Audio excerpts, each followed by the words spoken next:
Hello everyone, Pandey ji classes में एक बार फिर आप सबका स्वागत करता हूं। स्टूडेंट, आज हम बात करने वाले हैं कोऑर्डिनेशन केमिस्ट्री का क्विक रिवीजन। यानी अब आपकी पता है कि एग्जाम काफ़ी नज़दीक आ चुके हैं। 28 फेब को आपका पहला केमिस्ट्री का पेपर है। तो किस तरह से हम उसकी प्रेपरेशन करें। किसी बच्चे ने कोऑर्डिनेशन केमिस्ट्री पढ़ रखा है मगर ही और शी डाउटफुल कि सर कैसे प्रेपरेशन करनी है, तो उन बच्चों के लिए ये वीडियो अपने आप में एक अल्टीमेट है। काफ़ी डिटेल में आप यहाँ पे देख सकते हैं, मैंने स्लाइड्स आप लोगों के लिए प्रिपेयर किए हैं। इसके बाद आपको कहीं से किसी भी बुक को पढ़ने की ज़रूरत नहीं रह जाएगी।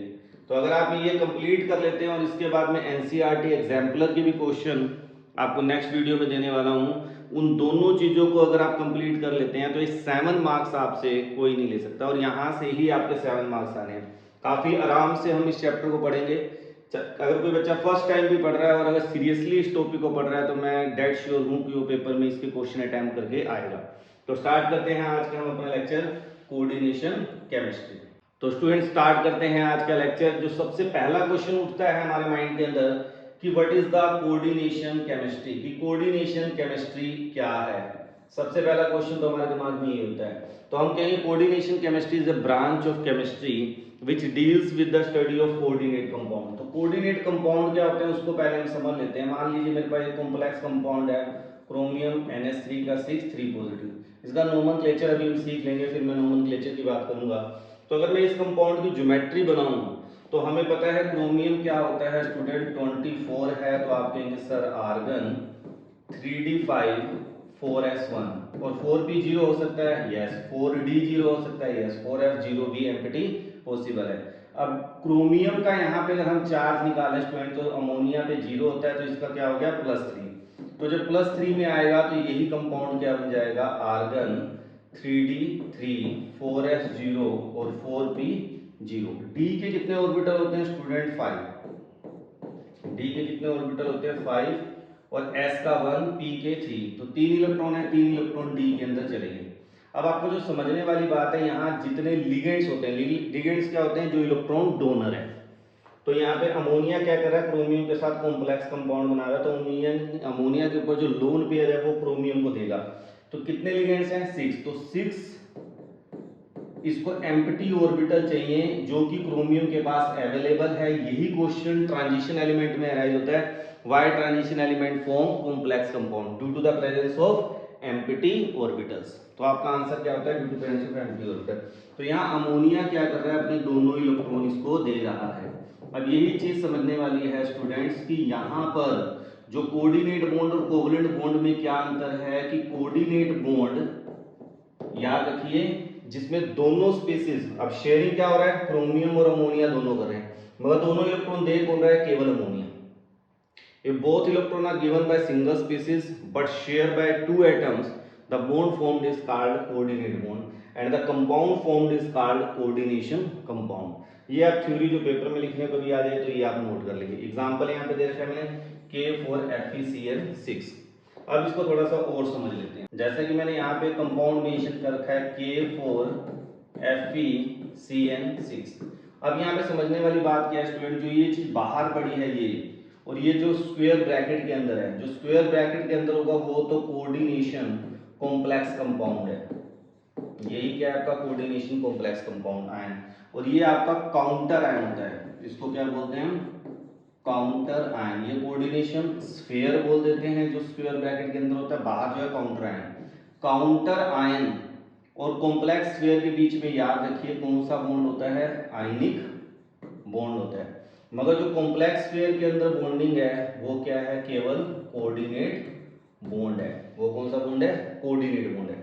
तो जब कभी इसके अंदर हम वाटर ऐड करते हैं, if we add water then it dissociate into 4K positive plus FeCl6 4 negative. तो ये इसमें डिसोशिएट होगा। मगर जो कॉम्प्लेक्स कंपाउंड है it does not dissociate completely into its ion.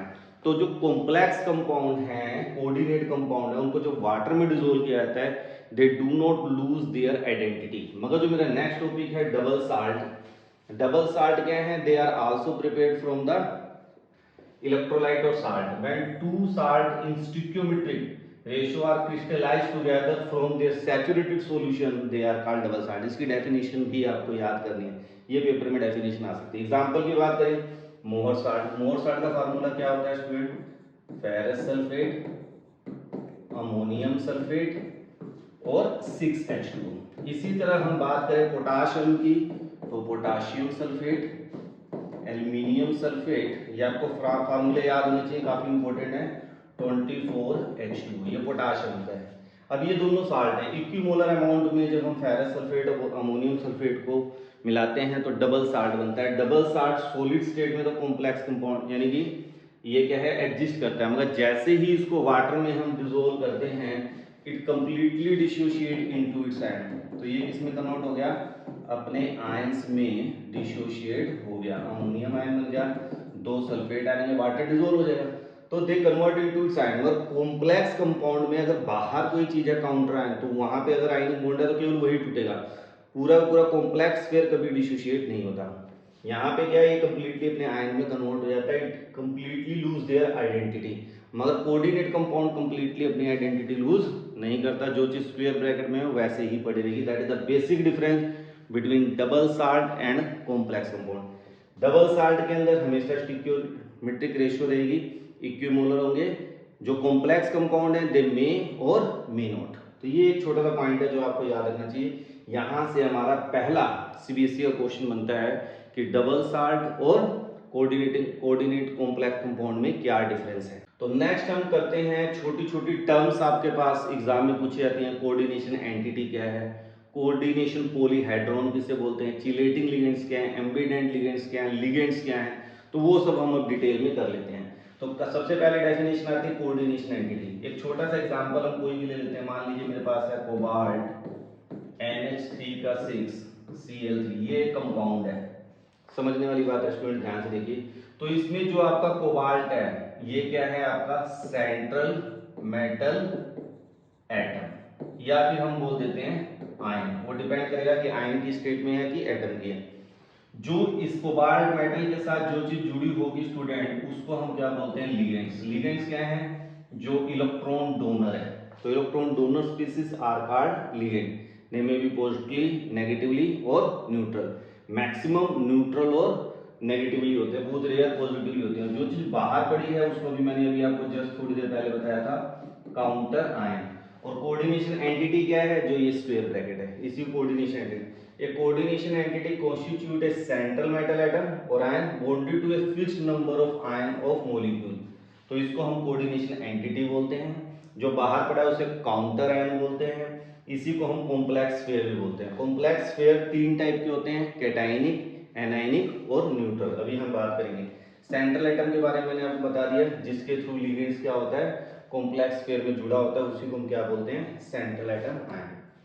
Ligands अभी आपको जस्ट मैंने बताया है कि ऐसे एटम, आयन और ग्रुप जिनकी टेंडेंसी क्या होती है, इलेक्ट्रॉन देने की होती है, और सेंटर मेटल एटम के साथ जो कोऑर्डिनेट बॉन्ड के थ्रू बंधे होते हैं उन्हें हम क्या बोलते हैं, लिगेंड्स बोलते हैं। लिगेंड्स हमारे पास डिफरेंट डिफरेंट टाइप के हैं, unidentate ligand, bidentate ligand, ट्राइडेंटेड ligand, polydentate ligand. ये डिपेंड करता है कि एक लिगेंड कितने कोऑर्डिनेट बॉन्ड बना रहा है। अगर एक लिगेंड सेंट्रल मेटल एटम के साथ एक ही कोऑर्डिनेट बॉन्ड बनाता है तो उसको बोलते हैं यूनिडेंटेड लिगेंड। दो बना रहा है बाइडेंटेड, और इवन सम टाइम वी से डाइडेंटेड लिगेंड। तीन कोऑर्डिनेट बॉन्ड बना रहा है ट्राइडेंटेड, तीन से ज्यादा बना रहा है, दो से ज्यादा बना रहा है तो हम पॉलीडेंटेड बोल देते हैं। ठीक है स्टूडेंट, तो ये डेफिनेशन आप यहाँ से याद कर लेना, मैं इनको और पढ़ूंगा तो बहुत ज्यादा टाइम लग जाएगी, आपके लिए बड़ी फैसिलिटी के लिए यहाँ पे लिखी है। अब बात करें हम यूनिडेंटेड लिगेंड की, तो मैंने अभी आपको कहा है कि ये नेगेटिवली भी होते हैं, न्यूट्रल भी होते हैं, पॉजिटिव भी होते हैं। तो सबसे पहले हम पॉजिटिव लिगेंड्स की बात कर लेते हैं, बहुत थोड़े से हमारे पास पॉजिटिव लिगेंड्स। तो पॉजिटिव लिगेंड्स की हम बात करें कौन कौन से हैं, NO positive, NH2, NH3 positive और NO2 पॉजिटिव। इनके नाम की एंडिंग IUM से होती है। जैसे NO पॉजिटिव है तो इसको बोलेंगे नाइट्रोसोनियम, हाइड्रोजीनियम, नाइट्रोनियम। मगर जो न्यूट्रल लिगेंड होते हैं उनके नेम एज सच होते हैं, इनके अंदर हम चेंज नहीं करते। इनका आप स्क्रीनशॉट ले लेना, ये आपको याद करने कंपलसरी है। जब तक ये नहीं याद होंगे तब तक आपको आगे कुछ भी नहीं आएगा। तो जब भी आप कोऑर्डिनेशन केमिस्ट्री की तैयारी करें, पॉजिटिवली नहीं भी याद हो तो चल जाएगा सीबीएसई में, मगर न्यूट्रल का एक भी लिगेंड आपको नहीं छोड़ना। सबसे पहले है मिथाइल अमीन। अब आपको याद करना है। अगला क्या है, इथेन 1,2 डाइअमीन। फिर क्या है हमारे पास, पिरिडीन, फोस्फिन, और ये हमारे पास ट्राइफिनाइल फोस्फिन, और उसके बाद क्या है हमारे पास, थायोयूरिया। ये सारे नाम आपको स्टूडेंट्स याद करने। फिर लास्ट में आपके पास है डाई पिरिडाई। उसके बाद करें, कुछ ऐसे नाम हैं जो एज इट इज यूज नहीं होते हैं, थोड़ा सा मॉडिफाई है। वाटर है तो हम वाटर वर्ड नहीं इस्तेमाल करते हैं, क्या करते हैं, एक्वा। अमीन को अमीन ना लिख के डबल एम यहाँ पे आ रहा है, ये चीज नोट करने वाली है, इसको बोलते हैं अमीन। नाइट्रोसिल, कार्बोनिल, थायो कार्बोनिल। तो इनके नाम में थोड़ा सा चेंजेस है, ये आपको ध्यान रखने वाली बात है। उसके बाद आपको जो याद करना है, ये बहुत ही इंपॉर्टेंट टेबल है, इसका स्क्रीनशॉट लेके पहले याद करें, फिर आगे के लेक्चर को आप समझे। अगर किसी बच्चे को ये याद नहीं है, पहले आप याद कर ले, फिर देखें, वीडियो को पॉज कर लें, पहले इसको एक बार अच्छी तरह पढ़ लें, तभी आप आगे चलें। F negative, fluorido, negatively charge ligands की क्या खास बात होगी स्टूडेंट की, इनकी नेम की एंडिंग O से होगी।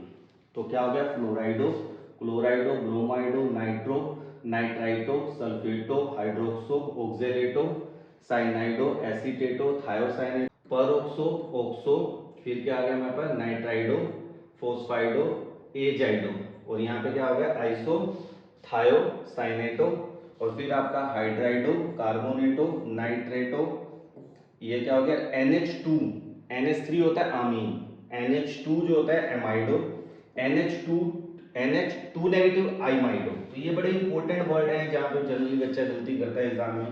फिर ClO नेगेटिव क्लोरेटो, और फिर S2O32 नेगेटिव थायोसल्फेटो। तो ये नाम आपको स्टूडेंट याद करना है। अब इन पे जो चार्ज होता है, जैसे SO4 नेगेटिव, तो इस पे चार्ज क्या होगा, -2, इसको हम क्या काउंट करेंगे, -2। एसीटेट पे क्या चार्ज आएगा, -1। आइसोथायोसाइनेट पे क्या आएगा, -1। कार्बोनेटो पे क्या आएगा, -2। तो जो उस पे नेगेटिव या पॉजिटिव चीज आ रही है, चार्ज आ रहा है, वही उसका ऑक्सीडेशन नंबर होगा, ये भी आपको ध्यान रखना है। न्यूट्रल लिगेंड जितने थे उनका ऑक्सीडेशन नंबर 0 होगा, पॉजिटिव लिगेंड्स का उनका जो इतना पॉजिटिव चार्ज आ रहा है वो होगा। तो ये आप स्क्रीनशॉट इसका ले लीजिए। अब नेक्स्ट हम बात करते हैं, छोटे छोटे आपको एग्जाम्पल याद करने हैं। डाइडेंटेट की बात करें तो अभी एग्जाम्पल आपको दिया था मैंने, इन।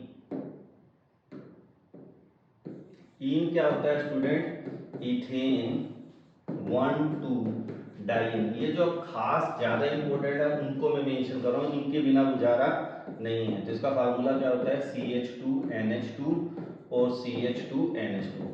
इन्हीं को हम AA से रिप्रेजेंट करते हैं जब आप आइसोमेरिज्म पढ़ेंगे। AA का मतलब होता है बाइडेंटेट सिमेट्रिकल लिगेंड। ये सिमेट्रिकल बाइडेंटेट लिगेंड है क्योंकि यहाँ पे डोनर साइड दोनों क्या है, सेम है, जैसे नाइट्रोजन ही है। इसी तरह एक वर्ड इस्तेमाल होगा जो बहुत ज्यादा, उसको हम कहते हैं ग्लाइसिनेटो, GLI। तो इसको क्या बोलते हैं, ग्लाइसिनेटो। आपको रट्टे होने चाहिए। चार्ज कितना आएगा इसके ऊपर, -1। फार्मूले की बात करें क्या होता है, तो ग्लाइसिन से आया ये, तो COO नेगेटिव NH2। ये क्या है, यहाँ पे नाइट्रोजन दे रहा है, यहाँ ऑक्सीजन दे रहा है, तो इसको हम AB बोलते हैं। अनसिमेट्रिकल बाइडेंटेट लिगेंड में आता है ग्लाइसिनेटो।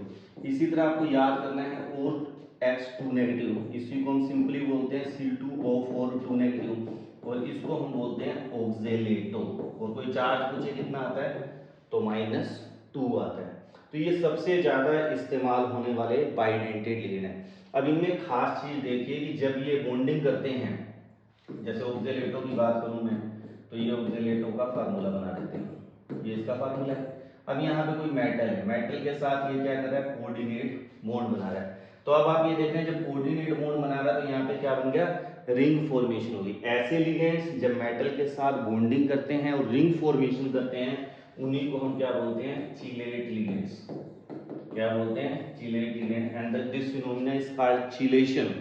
एक कंपाउंड चिलेटिंग लिगेंड का है, जैसे मान लीजिए CuNH3 का 4 2 पॉजिटिव, सपोज करिए एक कंपाउंड है, और दूसरा कंपाउंड है कंपाउंड En का ट्वाइस 2 पॉजिटिव। कोई पूछे दोनों में स्टेबल कौन है, तो जिसमें चिलेटिंग लिगेंड्स होगा वो complex compound non chelating ligand complex compound से स्टेबल होते हैं, और इसी को हम चिलेशन इफेक्ट बोलते हैं। क्या बोल देते हैं स्टूडेंट, चिलेशन इफेक्ट। अब यहाँ पे एक और वर्ड इस्तेमाल करता है, पॉलीडेंटेट लिगेंड। अब पॉलीडेंटेट का भी एग्जांपल याद कर लीजिए, ADTA बहुत ज्यादा इस्तेमाल होता है 4 नेगेटिव। इसकी फुल फॉर्म क्या है, ethylene diamine tetra acetate ion, charge कितना आएगा 4 नेगेटिव। तो अब इसकी अगर हम बात करें CH2N और इस पे 3 क्या हो गए स्टूडेंट एसीटेट आयन हमारे पास बन गए CH2COO negative and CH2COO negative.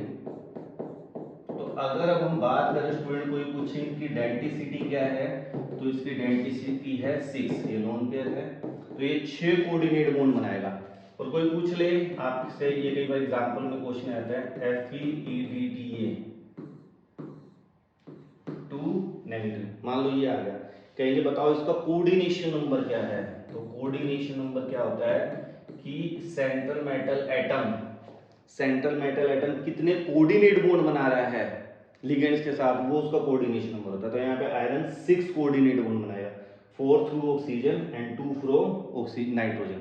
तो 6 इसका कोऑर्डिनेशन नंबर क्या हो गया 4। यूनिडेंटेट है तो टोटल लिगेंड्स गिन लीजिए, वो उसका कोऑर्डिनेशन होगा। बाइडेंटेट लिगेंड है तो डबल कर दीजिए, ट्राई है तो ट्रिपल कर दीजिए। अब सपोज करिए मेरे पास है कोबाल्ट इनका थ्राइस और मेरे से किसी ने कहा कि इसका कोऑर्डिनेशन नंबर बताओ। तो अब यहाँ लिगेंड्स तो 3 ही दिख रहे हैं मगर ये बाइडेंटेट लिगेंड है तो कोऑर्डिनेशन नंबर क्या हो जाएगा 6। मगर कोई कह रहा है PtCl4 2 नेगेटिव। अब यहाँ पे कोऑर्डिनेशन नंबर बताइए, तो प्लैटिनम का जो कोऑर्डिनेशन नंबर होगा स्टूडेंट वो क्या हो जाएगा 4। तो इस तरह के आप छोटे छोटे क्वेश्चन सीबीएसई में बार बार आते हैं, ये आपको आने नेसेसिटी है। कोऑर्डिनेशन नंबर क्या होता है मैंने आपको बता दिया। कोऑर्डिनेशन स्फीयर, जो भी चीज स्क्वायर ब्रैकेट के अंदर है, ये कैटाइनिक पॉजिटिव चार्ज आ गया, कैटाइनिक नेगेटिव चार्ज आ गया, एनाइनिक कोई चार्ज नहीं है तो न्यूट्रल लिगेंड कहलाता है।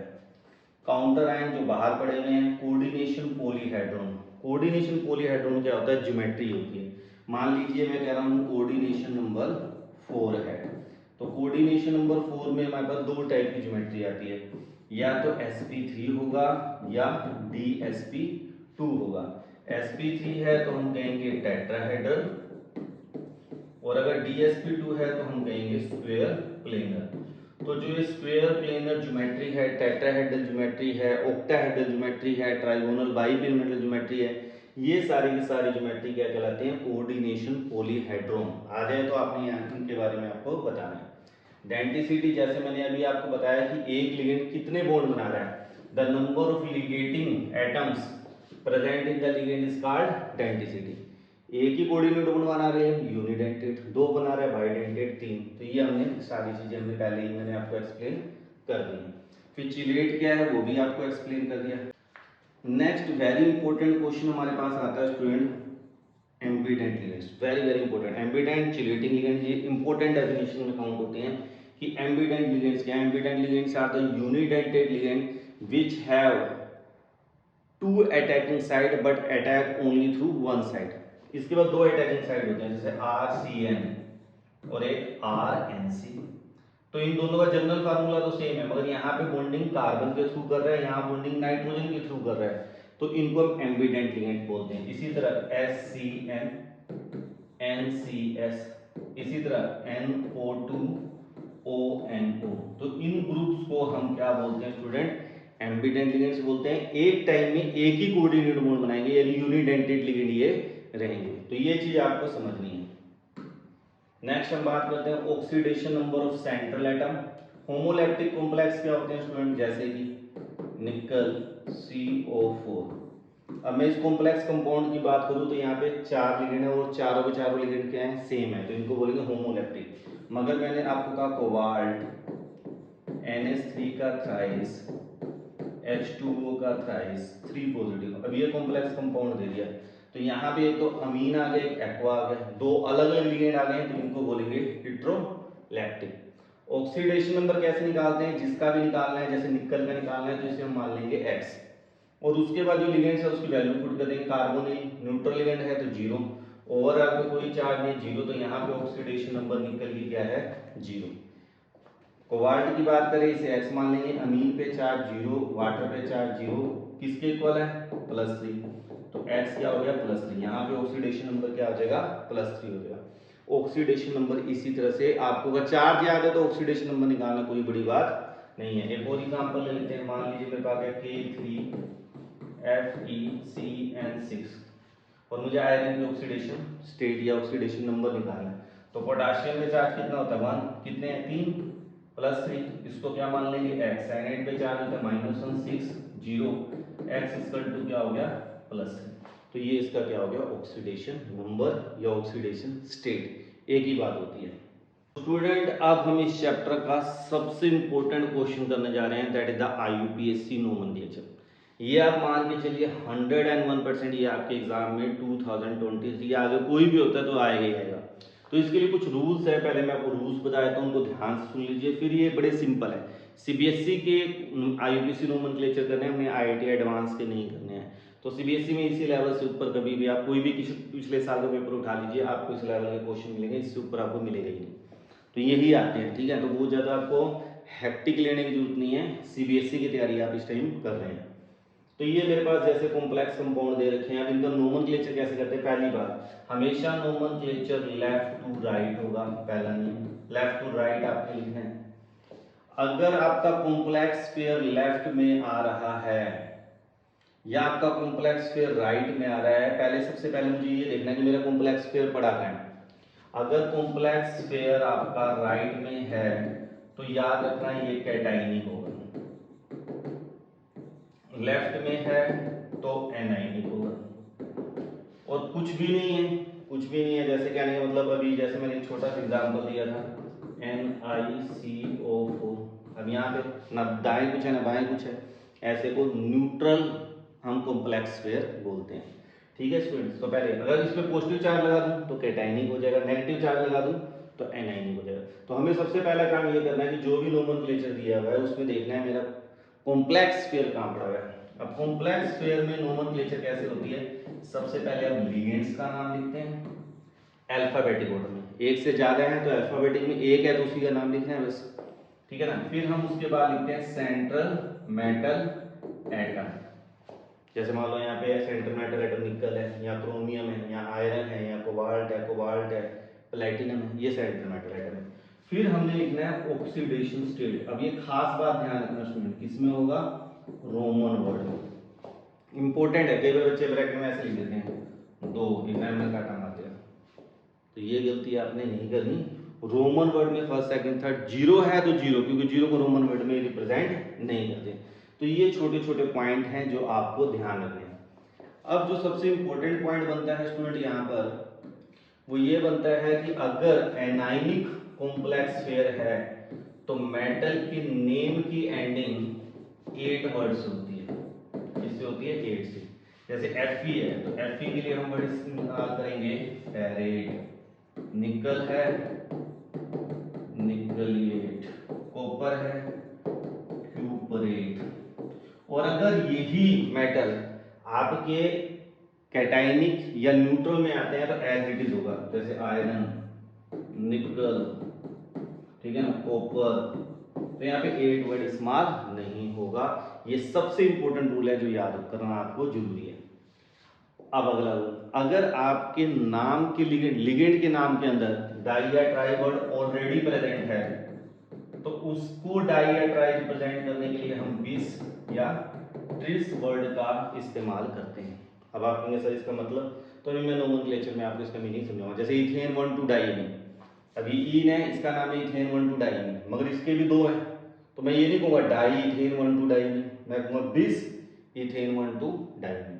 तो ये एक छोटे छोटे पॉइंट हैं जो आप करें। एक ऐसा लिगेंड भी है जिसके नाम के अंदर डाई या ट्राई नहीं आता मगर उसके साथ 20 और 30 लगता है, याद रखना एक्सेप्शन है ये, क्या है मिथाइल।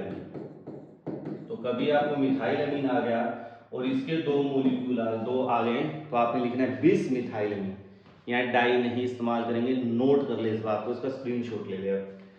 तो स्टूडेंट सबसे पहले हम देख लेते हैं कि हमारा कॉम्प्लेक्स पेयर क्या है कैटाइनिक, यानी मेटल की नेम की एंडिंग एस एच होनी है। कितने लिगेंड हैं इसके पास 2, कौन कौन से अमीन और नाइट्रो। तो इसका नोमेनक्लेचर क्या हो जाएगा ट्राई अमीन, ध्यान से देखिए बेटा डबल एम आ रहा है। फिर क्या है NO3 नाइट्रेटो, क्या हो गया नाइट्रेट, ओ से एंडिंग होगी। फिर निकल, अब यहाँ पे निकल है तो केवल सिंपल निकल ही होगा, ऑक्सीडेशन स्टेट। और लास्ट में क्या है आपके पास, क्लोराइड। अब ध्यान से सुनना मेरा, जो चीज स्क्वायर ब्रैकेट के बाहर पड़ी है बेटा, ठीक है ना, उसके लिए कभी ओ एंडिंग नहीं होगी, वो लिगेंड नहीं है, यानी सीएल लिगेंड नहीं है। अंदर है तो क्लोराइडो, बाहर है तो क्लोराइड। ये चीज मेन पॉइंट है जो आपको ध्यान में। तो यहाँ क्लोराइड है। ऑक्सीडेशन स्टेट निकाल लेते हैं, निकल को एस, अमीन पे चार्ज 0, नाइट्रो पे नाइट्रेटो पे -1 और क्लोरीन पे भी चार्ज कितना है, -1, और नेट पे क्या है 0।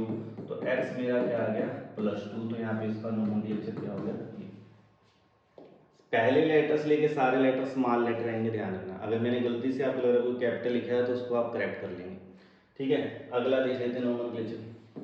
क्या करेंगे, अमीन है, क्लोराइडो है, अल्फाबेटिकली क्या आएगा, अमीन। तो क्या कहेंगे आप, ट्राई अमीन, ट्राई क्लोराइडो। कौन सा मेटल है, क्रोमियम, ऑक्सीडेशन स्टेट 3rd, ठीक है। न्यूट्रल है तो हमें और कुछ आएगा नहीं क्योंकि ऊपर कोई चार्ज है नहीं। अब इसी तरह इसका मैं बोल रहा हूँ स्टूडेंट, आप अपनी कॉपी पेन लेके बैठे उसे नोट कर लें। क्या आएगा इसका, पोटाशियम। अब अगला रूल ध्यान से सुन लीजिए, काउंटर आयन के अंदर, काउंटर आयन के लिए आप कभी डाई ट्राई इस्तेमाल नहीं करेंगे। यानी बाहर 2 पड़े हैं, 3 पड़े हैं, 4 पड़े, इससे कोई लेना देना नहीं, सिंपल वर्ड इस्तेमाल होगा पोटाशियम। अब मैं यहाँ पे इस केस में ट्राई पोटाशियम नहीं बोलूंगा, क्या कहूंगा, पोटाशियम। ये मेरा स्मॉल लेटर में भी है, कैपिटल नहीं है, ध्यान रखना, पोटाशियम। अब उसके बाद कॉम्प्लेक्स पेयर आ गया, किसका नाम लेंगे, लिगेंड का, फिर मेटल का, फिर ऑक्सीडेशन स्टेट। तो किसका नाम आएगा, 6 है तो हेक्सा साइनाइडो। फिर क्या हो गया, आयरन। अब आयरन नहीं आएगा, क्यों नहीं आएगा, क्योंकि ये एनायनिक है, तो क्या हो जाएगा, फेरेट। ऑक्सीडेशन स्टेट जब आप इसकी निकालोगे तो क्या आएगी, 3rd। कैसे आ जाएगी, पोटाशियम 3 है, आयरन को x मान लिया, -6 0, x इक्वल टू क्या हो गया, +3। तो इसका नाम क्या हो गया, पोटाशियम हेक्सासाइनाइडो फेरेट 3rd। इतना आप स्क्रीनशॉट ले लीजिए। अब नेक्स्ट को देख लेते हैं स्टूडेंट। यहाँ तक हम 3 के नोमेनक्लेचर कर चुके हैं। अब यहाँ पे क्या आ गया, ईन आ गया। अच्छा, पॉजिटिव चार्ज है यानी कैटाइनिक है। अब अल्फाबेटिकली देखिए, बी पहले आता है, ब्रोमाइडो। तो क्या हो जाएगा, डाई ब्रोमाइडो। अब यहाँ पे भी 2 है, डाई लगा देना ही, क्योंकि ईन के अंदर इथेन 1 2 डाइमीन है। तो 2 के लिए क्या हो जाएगा, बेस, इथेन 1 2 डाई अमीन। यहाँ पे डबल एम नहीं आता, ध्यान रखना। क्या आ जाएगा फिर, cobalt, oxidation state 3rd, ion. अब ये पॉइंट भी नोट करने वाला है कि अगर कॉम्प्लेक्स पेयर के ऊपर पॉजिटिव या नेगेटिव चार्ज आ जाए तो आयन, आईपीसी नोमेनक्लेचर की एंडिंग किससे होगी, आयन से।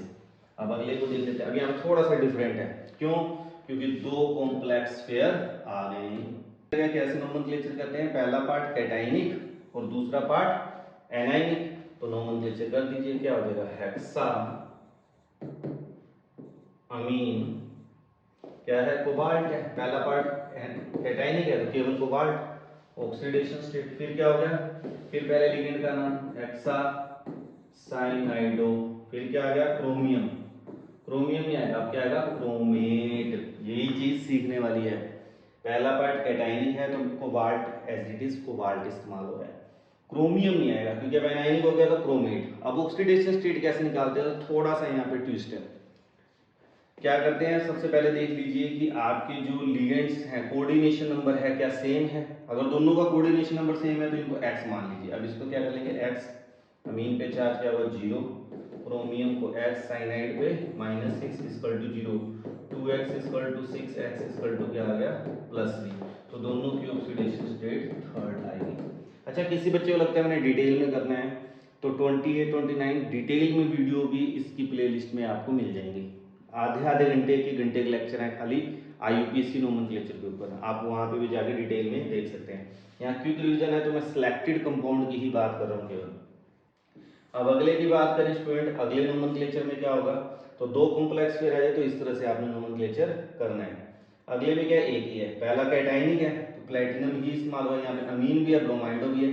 तो अल्फाबेटिकली के पहले क्या आएगा, यहाँ पे 3 नहीं आएगा स्टूडेंट, ये मिसप्रिंट है क्योंकि कोऑर्डिनेशन नंबर 8 हो जाएगा, 6 ही होता है ज़्यादा, ठीक है ना। तो क्या हो जाएगा, ब्रोमा पहले क्या अमीन आ रहा है, पेंटा अमीन। अच्छा एक चीज और ध्यान देने वाली बात है कि डाई अमीन, टेट्रामीन, इनका dt काउंट नहीं होता, पेंटा का p काउंट नहीं होगा, हमें ये देखना है बस, ठीक है ना। तो पेंटा अमीन, फिर ब्रोमाइडो,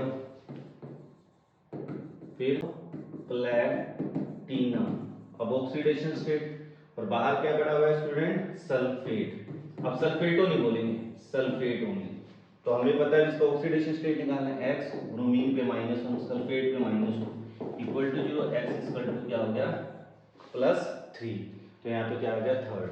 अब यहाँ पे कुछ ना कुछ गड़बड़ हुई है बेटा, ये पॉसिबल नहीं है, प्लेटिनम थर्ड नहीं बनाता, तो यहाँ पे नोमेनक्लेचर उतारते वक्त में भी कुछ मिस्टेक हुई हो, ठीक है। तो प्लेटिनम सेकंड या फोर्थ ही बनाता है, मगर टेक्निक मैंने आपको सिखा दिया, तो इसका नोमेनक्लेचर अगर ऐसे ही आ रहा है तो यही होगा, ठीक है। अब नेक्स्ट क्वेश्चन को देख लेते हैं।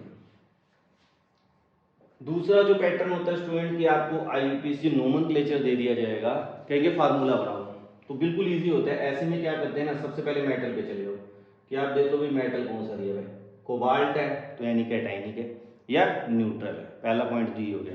तो अब ये कैटाइनिक है न्यूट्रल है, इसके बाद में यानी ये ब्रैकेट में पहले आएगा, तो स्क्वायर ब्रैकेट स्टार्ट कोबाल्ट। अब जो जो कह रहा है वो करते जाओ, टेट्राअमीन NH3 का 4, फिर क्या कह रहा है एक्वा यानी वाटर, फिर क्या कह रहा है क्लोराइड यानी Cl, ब्रैकेट बंद, और फिर Cl क्लोराइड का है, पहले क्लोराइडो है ये क्लोराइड है यानी ये बात, ये हमने कर दिया। अब देखते हैं क्या ये सही बनाया हमने, क्यों, क्योंकि जो चीज बाहर पड़ी है काउंटर आयन, उसके लिए हम डाइट्राई तो इस्तेमाल करते नहीं, तो मुझे क्या पता है यहाँ पे Cl2 आएगा, Cl3 आएगा या अकेला Cl आएगा, तो उसके लिए हमें देखना पड़ेगा ऑक्सीडेशन नंबर। अगर मैच कर जाए तो हमारा फार्मूला सही है, नहीं तो हमें ऑक्सीडेशन नंबर बनाना पड़ेगा। कैसे, जैसे हम x करें तो या 0 है -1 है, तो ये तो 2 आ रहा है, यहाँ पे ऑक्सीडेशन स्टेट +2 आ रही है, आने कितनी चाहिए थर्ड। कैसे पॉसिबल है, अंदर हम किसी चीज को चेंज नहीं कर सकते, क्योंकि कोऑर्डिनेशन स्फीयर के अंदर जो भी होता है उसको हम रिप्रेजेंट करते हैं, डाई है ट्राई है, और जो बाहर होता है उसे नहीं करते, तो चेंज कहाँ पे होगा यहाँ पे, तो ये इसका बन गया फार्मूला। अब ऑक्सीडेशन नंबर क्या है थर्ड। अब कई बार बच्चे कहते हैं सर नहीं समझ आया, कोई और टेक्निक बता दो, तो वो भी बता देता हूँ, पहले आप इसे नोट कर लीजिए। अब अगला देखिए स्टूडेंट, सोडियम डाइसाइनाइडो आउरेट फर्स्ट, ठीक है। अब ये मुझे 8 आ गया, यानी ये राइट में पड़ा होगा, पहले क्या है सोडियम Na, अब स्क्वायर ब्रैकेट सेट आउरेट गोल्ड, और साइनाइडो में क्या है डाई Cn का ट्वाइस, ठीक है। अब मुझे देखना है क्या ये नोमेनक्लेचर सही है, तो कैसे देखेंगे, सोडियम का चार्ज क्या होता है +1, गोल्ड का पता नहीं, साइनाइड पे -2 equal to 0, x equal to क्या होगा +1, तो यहाँ +1 है, यस दैट इज एक्यूरेट। अब हमें यहाँ पे कुछ भी चेंज करने की जरूरत नहीं है, यही इसका क्या है फार्मूला है। अब नेक्स्ट करते हैं स्टूडेंट्स, अपने आप में सबसे इंपॉर्टेंट और डिफरेंट टाइप का कॉम्प्लेक्स है आयरन थर्ड हेक्सासाइनेटो साइनोफेरेट सेकंड। तो क्या करते हैं, आयरन कह रहे हैं यानी Fe ब्रैकेट बंद FeCN6। अब मैं आपको टेक्निक सिखाता हूँ दूसरी, जिससे कि आपको कभी गड़बड़ नहीं होगी। अब मुझे नहीं पता है यहाँ पे आयरन कितने होंगे, तो हम यहाँ मान लेते हैं x, ठीक है स्टूडेंट। अब हमें कितना चार्ज दिया हुआ है आयरन का थर्ड, तो क्या कहेंगे 3x। आयरन, इस आयरन पे चार्ज कितने हैं सेकंड, तो यहाँ क्या पुट कर देंगे 2 गिवन है। साइनाइड पे चार्ज मुझे पता -16 है इक्वल टू 0, तो 3x इक्वल टू 4 आ गया, x क्या आ गया 4/3। तो अब ये 4/3 आ गया, तो फार्मूला क्या होगा Fe4/3 FeCN6, और यहाँ पे क्या है 1, कुछ नहीं है, तो जो रेशो बनेगी वो क्या बनेगी 4:3/1 यानी 4:3। तो फार्मूला मेरा क्या बन जाएगा स्टूडेंट, जो आपको याद करना है Fe4 FeCN6 का थाइस। तो ये अपने आप में आप देख सकते हैं सबसे इंपॉर्टेंट है और थोड़ा सा डिफरेंट है, और सीबीएसई में 2 बार एग्जाम में आ चुका है। नोट कर लीजिए, इसका स्क्रीनशॉट ले लीजिए, मैं कहता हूँ इसको याद कर लीजिए, इतना इंपॉर्टेंट है अपने आप में। नेक्स्ट हम बात करते हैं वर्नर थ्योरी।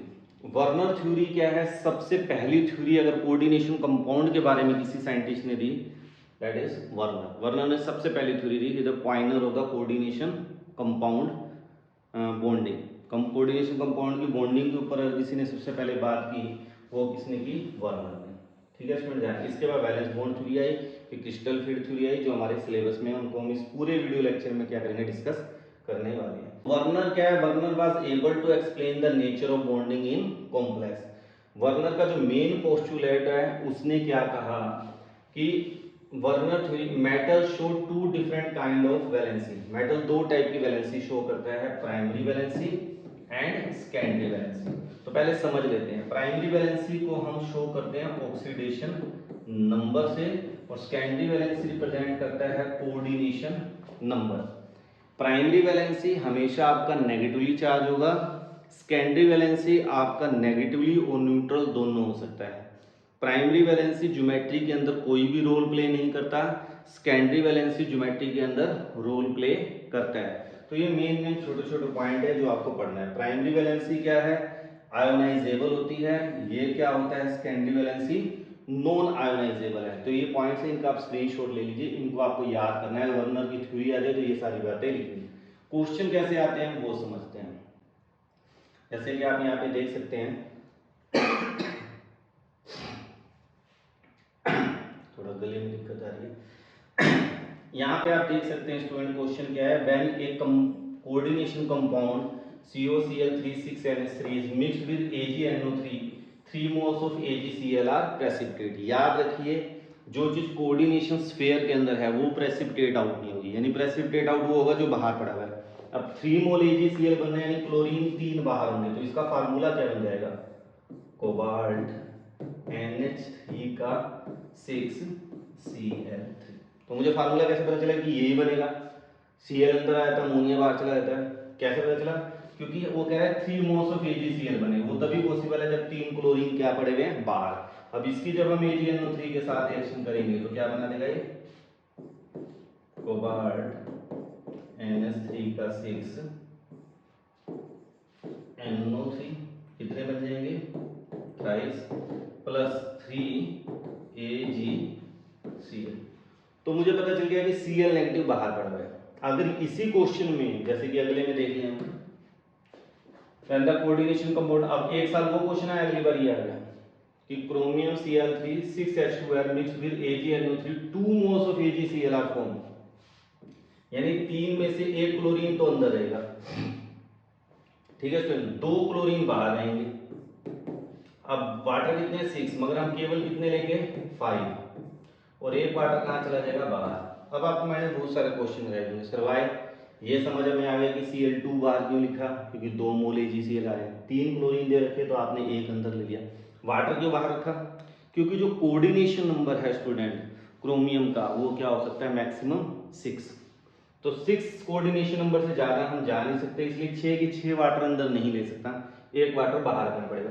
क्या कह रहा है? फिर उसके बाद IUPAC नेम लिखिए, तो IUPAC नोमेनक्लेचर कर देते हैं। तो क्या हो जाएगा? पेंटा एक्वा क्लोराइडो, क्या आ गया?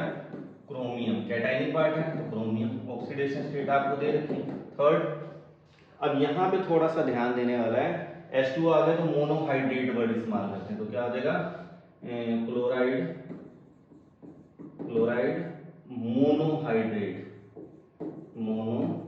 जितने वाटर होंगे उसके अकॉर्डिंग, 2 होंगे डाईहाइड्रेट, 3 है ट्राईहाइड्रेट वर्ड हम इस्तेमाल कर लेते हैं। क्लोराइड किसके लिए की है? 2 तो इस्तेमाल करेंगे, डाई ट्राई तो इस्तेमाल करना नहीं, इसलिए डाई क्लोराइड नहीं लिखना, खाली क्लोराइड मोनोहाइड्रेट। मोनोहाइड्रेट मगर आपको रैंक करना, बताना है कितने वाटर हैं, तो ये आपका क्या हो गया? इसका नोमेनक्लेचर हो गया। नेक्स्ट है how many ions are produce from the complex. अब इस टाइप के क्वेश्चन भी CBSE में जनरली आते हैं, इस बार MCQ है तो MCQ में आने के चांस ज्यादा है। अब कोई कॉम्प्लेक्स कंपाउंड दे दें, कहेंगे किसी सॉल्यूशन के अंदर कितने आयन बनेंगे। अब जनरली बच्चा सोचता है 2 Cl नेगेटिव निकलेगा तो 2 आयन बोल देगा, नहीं, आयन कितने बनेंगे ध्यान से देखिए। टूटेगा तो किसमें टूटेगा? कोबाल्ट NH3 का 6 2 पॉजिटिव प्लस 2 Cl नेगेटिव, ठीक है ना। क्लोरीन के आयन पूछे कितने निकलेंगे? 2, मगर पूछे टोटल आयन कितने मिलेंगे? 1 और 2 3, तो आपका आंसर क्या आएगा? 3। तो ये 1 वर्ड के आंसर भी आपको आने के चांस बहुत ज्यादा है, इनको भी आप स्क्रीनशॉट ले लीजिए। तो नेक्स्ट स्टूडेंट हम स्टार्ट करते हैं इस टॉपिक का 3rd पार्ट। अभी हमने बात की IUPAC नोमेनक्लेचर की, फिर हमने बात की वर्नर थ्योरी, अब हम बात करने जा रहे हैं आइसोमेरिज्म। आइसोमर्स क्या होते हैं? जिनका जनरल फार्मूला क्या होता है स्टूडेंट? सेम होता है, but they are differ in their structural formula and in their special arrangement. जब स्पेस के अंदर अरेंजमेंट डिफर करता है तो स्टीरियो आइसोमर बोलते हैं, और स्ट्रक्चर चेंज करता है तो उसे स्ट्रक्चरल आइसोमर बोलते हैं। जो स्ट्रक्चरल आइसोमर में फर्दर हमारे सिलेबस में 4 टाइप में डिवाइड हो जाता है। कौन कौन से हैं? लिंकेज आइसोमेरिज्म, सोलवेटेड और हाइड्रेटेड आइसोमेरिज्म, आयोनाइजेशन आइसोमेरिज्म और कोऑर्डिनेशन आइसोमेरिज्म। इसको भी हम डिटेल में बात करेंगे। फिर अगर स्पेस में अरेंजमेंट डिफर करता है तो स्टीरियो आइसोमर होता है, जिनको हम 2 फर्दर पार्ट में डिवाइड करते हैं, geometrical isomerism and optical isomerism. अब हम इन सबको डिटेल में 1 बाय 1 स्टडी करते हैं। आयोनाइजेशन आइसोमेरिज्म नाम से ही अपने आप को रिप्रेजेंट करता है, यानी आयोनाइजेशन, आयोनाइज होने के बाद जो प्रोडक्ट बनेंगे वो डिफरेंट बनेंगे। जनरल फार्मूला सेम होगा but they differ in their ionisation product. जैसे कि अब ये है, इसको अगर मैं वाटर में डिसोसिएट करूं तो ये कंपाउंड किसमें टूटेगा? कोबाल्ट NH3 का 5 Br 2 positive plus SO4 2 negative, यही साइन में कन्वर्ट होगा। मगर इसी फार्मूले को मैं ऐसे ही मेंशन कर सकता हूँ, कोबाल्ट NH3 का 5 SO4 Br, Br बाहर अंदर। अब दोनों का जनरल फार्मूला क्या है? सेम। मगर जब इनकी आयोनाइजेशन करेंगे जो प्रोडक्ट बनेगा वो क्या बनेगा? डिफरेंट। जैसा कि आप यहाँ पे देख सकते हैं, इन दोनों का IUPAC नोमेनक्लेचर भी डिफरेंट है और क्या है, नोमेनक्लेचर डिफरेंट, और कंपाउंड भी क्या हो गए? डिफरेंट हो गए। तो इसलिए इनको हम क्या बोलेंगे? Ionisation isomer. आपको पेपर में ये बना के दिखाने की जरूरत नहीं है, आपको ये आ जाए तो केवल पेपर में ये चीज बनानी है। नेक्स्ट हम बात करते हैं सोलवेट आइसोमेरिज्म, और इसी को हम बोलते हैं हाइड्रेटेड आइसोमेरिज्म। अगर आपका सोलवेंट वाटर है तो हाइड्रेटेड आइसोमेरिज्म होता है। It is a special type of ionization isomer. कोई पूछे भाई डिफाइन करो तो आपने solvate isomerism is a special type of ionization isomer which differ in the number of water molecule present in complex pair and counter ion। अब अगर हम इसकी बात करें, इसको डिसोसिएट करूंगा तो क्या बनेगा? CO H2O का 6 3 पॉजिटिव प्लस 3 Cl नेगेटिव। क्या वाटर मोलिक्यूल कोई बाहर लिबरेट होगा? नहीं। मगर इसी कंपाउंड को अगर मैं ऐसे लिखूं तो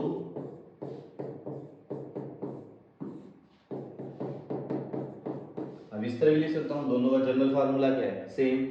मगर जब मैं इसकी आयोनाइजेशन करूंगा तो जो मुझे प्रोडक्ट मिलेगा वो क्या मिलेगा स्टूडेंट? डिफरेंट मिलेगा। अब इस केस में क्या होगा? एक वाटर मॉलिक्यूल क्या हो रहा है? लिबरेट हो रहा है। That's why they are called hydrated isomerism, क्योंकि वाटर यहाँ पे सोलवेंट है, या सोलवेट आइसोमेरिज्म। इसको फर्दर भी कर सकते हैं, एक क्लोरीनो ले जाए वाटर 2 बार, तीनों अंदर ले जाए 3 वाटर मॉलिक्यूल, तो उसके बेस पे ये 4 टाइप के सोलवेट आइसोमेरिज्म बनाएगा। नेक्स्ट हम बात करते हैं लिंकेज आइसोमेरिज्म। लिंकेज आइसोमेरिज्म केवल कौन शो करेंगे? जो एम्बिडेंट लिगेंड्स हैं, एम्बिडेंटेड लिगेंड्स। जैसे मैंने आपको बताया था अभी, NCS SCN CN NC NO2 ONO, केवल यही कंपाउंड केवल क्या करेंगे? लिंकेज आइसोमेरिज्म शो करेंगे। जैसे भी है यहाँ मुझे NCS दिख गया, मुझे इसका कोई कहेगा भी लिंकेज आइसोमर बनाओ तो मैं क्या कहूँगा? CH2 का 5 SCN, बाकी वैसे स्ट्रक्चर, तो ये इसका क्या बन गया? लिंकेज आइसोमेरिज्म बन गया। नेक्स्ट है हमारा कोऑर्डिनेशन आइसोमेरिज्म। तो आप कहेंगे coordination isomerisms are shown by those coordinate compound which have 2 complex pair. एक ही के अंदर 2 कॉम्प्लेक्स पेयर होंगे। पहले वाला पार्ट क्या होता है? कैटाइनिक, और दूसरे वाला क्या है? एनाइनिक। ठीक है स्टूडेंट, ये बात ध्यान रखना। तो ऐसे में क्या करते हैं हम, इनकी लिगेंड्स की जो डिस्ट्रीब्यूशन है वो चेंज हो जाती है। मुझे बनाना है तो मैं क्या करूंगा? कोबाल्ट NH3 का 4 Cl2, और अब उधर क्या करूंगा? 2 अमोनिया ले लूंगा, Cr CN का 4 NH3 का 2। तो ये दूसरे क्या हो गए? Coordination isomerism. इसी को हम और लिखना चाहे तो ऐसे भी लिख सकते हैं स्टूडेंट, क्रोमियम NH3 का 6 और कोबाल्ट CN का 6। अब लिगेंड डिस्ट्रीब्यूशन क्या होगी? चेंज। यहाँ क्रोमियम के साथ साइनाइड है, यहाँ क्रोमियम के साथ अमीन है, यहाँ कोबाल्ट के साथ अमीन है, यहाँ कोबाल्ट के साथ साइनाइड है, तो दोनों के लिगेंड डिस्ट्रीब्यूशन होगी। अब आप में से कई बच्चों के दिमाग में आ सकता है, सर क्या मैं इसको पहले इसको बाद में लिख सकता हूँ? नहीं लिख सकते। पहला पार्ट कैटाइनिक होता है, always remember, and second part is anionic. तो ये चीज आपको देखकर चलनी पड़ेगी। इसका भी आप स्क्रीनशॉट ले लीजिए।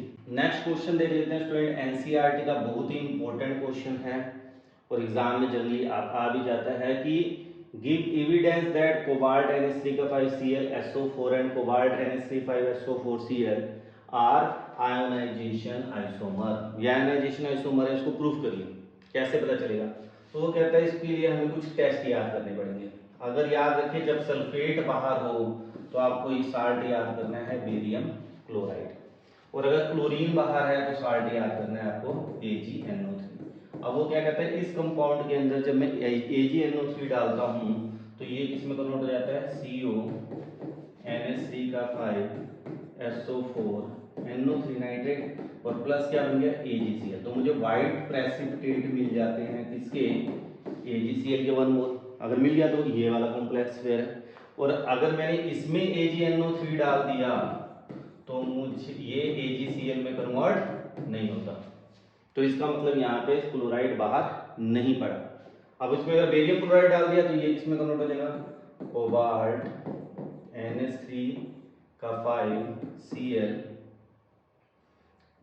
Cl2 plus barium sulphate. Barium sulphate का क्या होता है स्टूडेंट, वाइट PPT।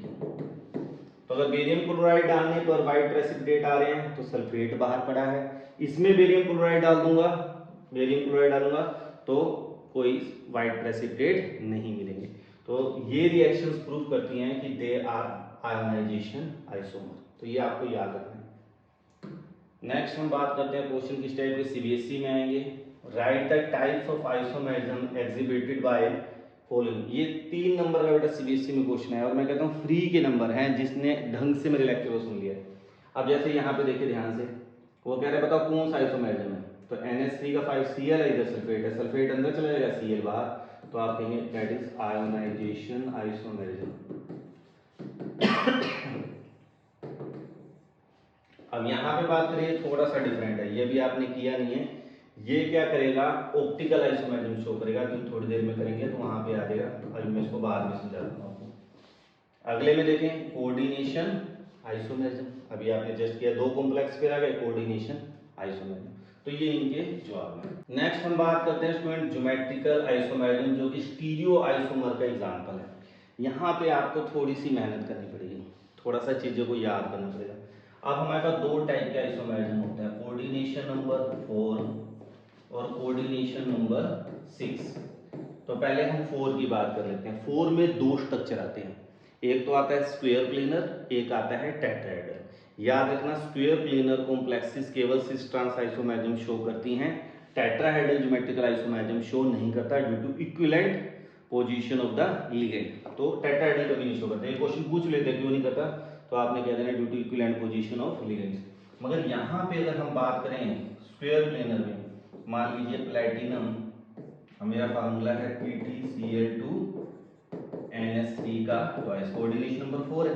अब मुझे कहेंगे बताओ इसका सिस ट्रांस बनाओ, तो अगर दो लिगेंड सेम दे रखे हैं तो आपने क्या करना है, दोनों को सेम साइड पे लगा दिया और यहाँ पे NH3। तो अगर एडजेसेंट सेम है तो उसको हम बोलते हैं सिस, और अगर डायगोनली सेम है जैसे Cl platinum Cl NH3 NH3, तो यहाँ पे अगर हम बात करें तो ये डायगोनली सेम है, डायगोनली सेम आ जाएगा तो क्या हो जाएगा, ट्रांस। तो इस तरह से हम सिस ट्रांस इनके बना सकते हैं। जैसे पहला कंपाउंड देखिए इरिडियम दे रखा है, तो पहले कॉम्प्लेक्स पेयर बना लिए, स्क्वायर प्लेनर है 4 बनाने, इरिडियम। अब Cl है, कार्बोनिल है, अमोनिया, जो 2 सेम है उनको एक साइड पे रख दो, NH3 NH3, ठीक है।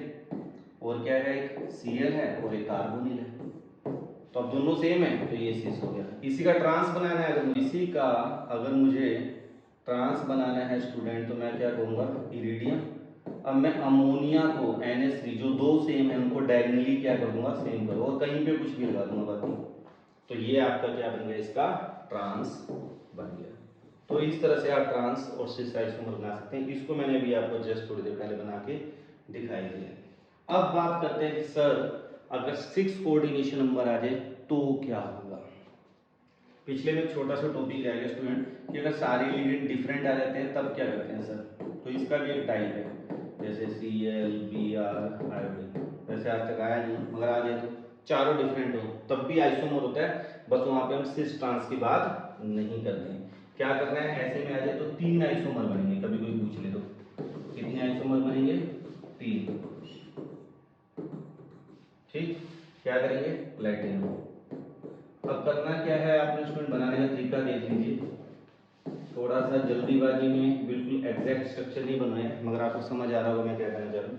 अब आप किसी एक को पकड़ लेंगे, जिसको भी चाहें, एक अमीन को पकड़ लिया आपने, तो इसको फिक्स कर दो यहाँ पे तीनों स्ट्रक्चर में, तीनों स्ट्रक्चर में आपने NH3 को क्या कर दिया, फिक्स कर दिया। अब इसके डायगोनली लेते जाओ, एक बार ले गए क्लोरीन, अगली बार ले गए ब्रोमीन, और अगली बार ले गए आयोडीन। ठीक है, और बाकी जो बच गए उनको लगा दो, Br iodine, Cl Cl iodine, यहाँ पे Cl और Br। तो इस तरह से 3 आइसोमर शो करेगा। बात करते हैं कोऑर्डिनेशन नंबर अगर 6 आ जाए तो क्या करना है। तो पहले आप बेसिक फंडा समझ लीजिए, फिर हम बात करेंगे कैसे इनके अलग अलग टेक्निक होती है। तो मेटल है मान लीजिए, तो पहले तो इसका स्ट्रक्चर आना चाहिए। तो जब भी ऑक्टाहेड्रल ज्योमेट्री आ जाए तो आपने पहले तो ये स्ट्रक्चर बनाना है, बना लिया। अब पोजीशन को ध्यान से देख लीजिए क्या होती है, 1 2 3 4 5। कई बार बच्चे 4 इसे कह देते नहीं, 1 2 3 4 5 और ये क्या है 6। अब जो रूल याद करना है, मैं जो अपने लिए याद करता हूँ वो बताता हूँ आपको। मैं बस एक छोटा सा रूल याद करता हूँ कि 1 6 पे अगर सेम है तो मैं कहूँगा जी ट्रांस है, ये आप रट्टा लगा ले बस। और 1 2 पे सेम है तो 6, या फिर मैं कहूँ 1 6 पे डिफरेंट है तो क्या है 6। तो मैं तो ये याद रखता हूँ सिंपल सा, आपने भी यही याद रखना है।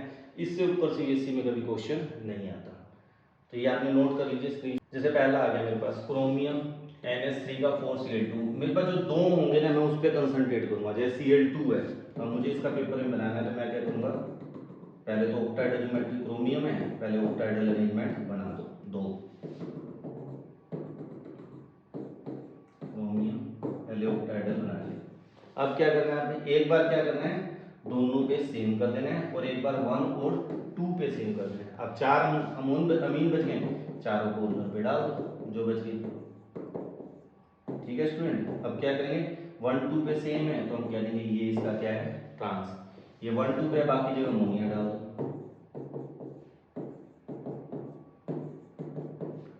डाल दिया।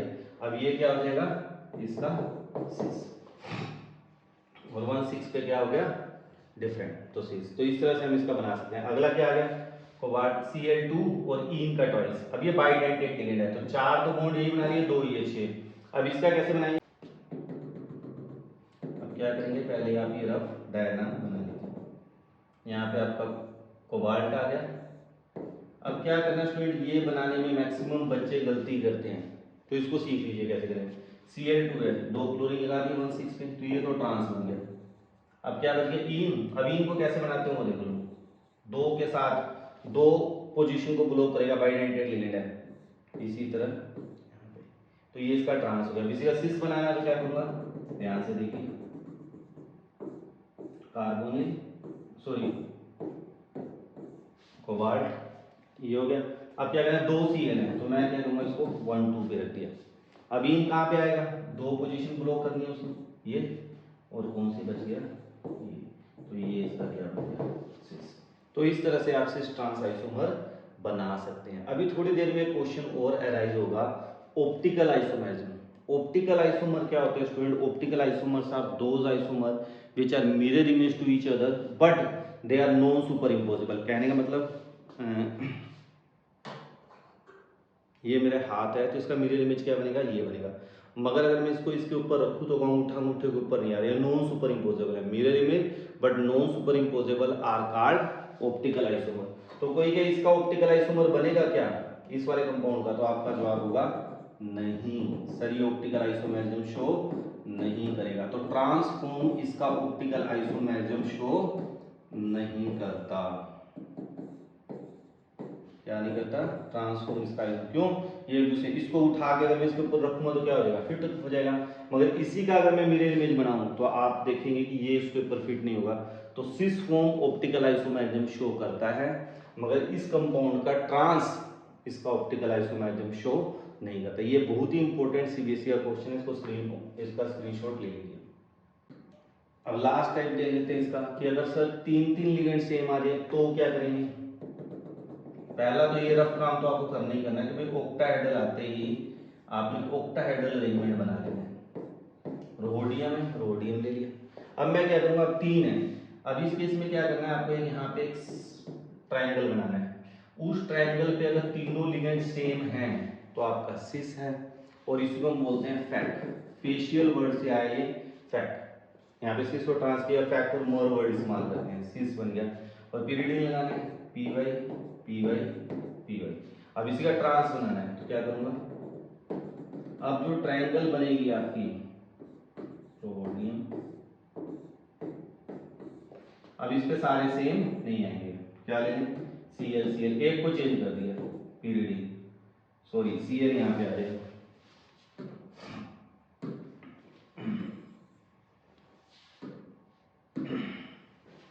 अब Cl यहाँ पे आ गया, यहाँ पीरियडिंग पीरियडिंग पीरियडिंग। अब वही वाली बात है कि 1,6 पे क्या है डिफरेंट, सॉरी 1,6 पे क्या है सेम, तो ये ट्रांस हो गया। दूसरा यहाँ पे सेम कहाँ पे आ रहा है, इस फेस पर, तो इसको मैरिडोइनल फेस बोलते हैं। और ये क्या हो जाएगा, मर और मैरिडोइनल बोलते हैं, और इसी को हम क्या बोल देते हैं, ट्रांस। तो ये एक दूसरे क्या बन गए, सिस ट्रांस आइसोमर बन गया। तो इस तरह एग्जाम में आपने बड़े सिंपल वे में इन डायग्राम्स को बनाना है। तो यही जनरली आते हैं स्टूडेंट। नेक्स्ट हमारा आ गया draw the structures of optical isomer. अभी मैंने आपको बताया कि ऑप्टिकल आइसोमर क्या होंगे, which are mirror image to each other. मैं एक बना के दिखा देता हूँ आपको, जैसे सी आर, पहले रफली डायग्राम वही, बीच में क्या है, क्रोमियम है। थोड़ा सा स्पीड लेके चल रहा हूँ स्टूडेंट, आप समझ सकते हैं काफी बड़ा वीडियो लेक्चर जाने वाला है, मगर इसके बाद आपको फिर कोई किताब खोलने की जरूरत नहीं है अगर आपने इसको ढंग से कर लिया तो। क्रोमियम है लगा लिया। अब ऑक्जेलेट है, ऑक्जेलेट को सिंपल वे में रिप्रेजेंट करें तो ऐसे कर लेते हैं, OX OX। और अगर आप खोल के लिखना चाहें तो तरीका क्या है, जैसे O negative, C double bond O, C double bond O, O negative. यानी इसका जो मीनिंग है वो ये है। अब सारी जगह पे डोनर साइड क्या है, O नेगेटिव, O नेगेटिव, यहाँ पे भी O नेगेटिव, यहाँ पे भी O नेगेटिव, यहाँ पे भी, यहाँ पे भी। अब कोई पूछे क्या ये ज्योमेट्रिकल आइसोमेरिज्म शो करेगा, तो आपका आंसर होगा नो। होमोलैप्टिक कंपाउंड कभी भी ज्योमेट्रिकल आइसोमेरिज्म शो नहीं करते, ठीक है। अब इसका मुझे ऑप्टिकल आइसोमर बनाना है तो मैं क्या करूंगा, मिरर इमेज, मिरर बीच में डाल देंगे। अब इसका क्या बन जाएगा स्टूडेंट, ऑप्टिकल आइसोमर क्या है यहाँ पे, क्रोमियम। अब मैं ऑक्जेलेट वैसे ही दिखा रहा हूँ तो क्या हो जाएगा, ऑक्जेलेट, यहाँ पे क्या होगा ऑक्जेलेट, और यहाँ पे भी क्या दिखा देंगे, ऑक्जेलेट। तो सिंपल वे में आपको ऐसे रिप्रेजेंट करना है। तो ये एक दूसरे के क्या है, अगर किसी को लगता है मुझे खोल के लिखना है तो ये तरीका है इसका, खोल के लिखना है, फिर सारी जगह आपको खोल के लिखना पड़ेगा। और इजीएस्ट वे बात करें तो हम OX लिख देते हैं। इसी तरह अगले में क्या है, Cl2 इनका ट्वाइस। अब यहाँ पे दो बातें हो सकती हैं, पहली बात तो ज्योमेट्रिकल भी करेगा तो इसका सिस और ट्रांस बनेगा।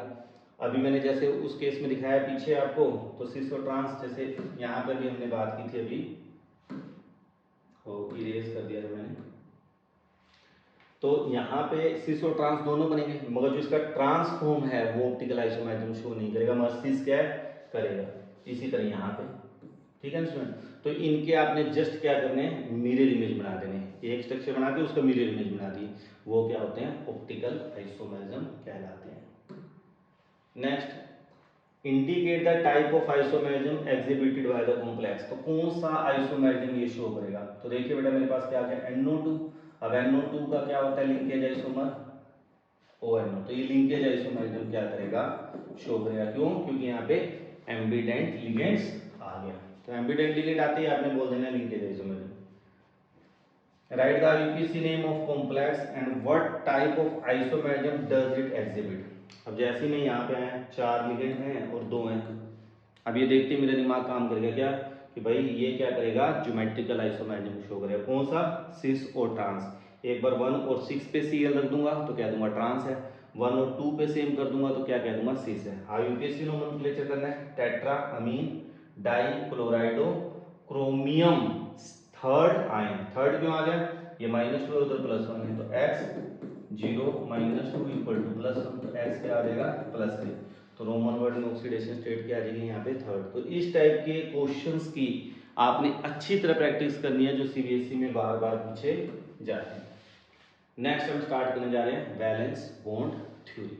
अब वैलेंस बॉन्ड थ्योरी क्या है, बहुत ज़्यादा डिटेल में मैं नहीं जाने वाला क्योंकि ये क्विक रिवीजन बैच है। डिटेल में आप चाहते हैं तो मैंने वीडियो के बहुत ही डिटेल में जो जो टॉपिक आपको लगता है मेरा थोड़ा वीक है उसको डिटेल में भी आप देखें, वो आपको प्ले लिस्ट में अवेलेबल हो जाएगा। वैलेंस बॉन्ड थ्योरी किसने दी स्टूडेंट, पॉलिंग ने, ठीक है।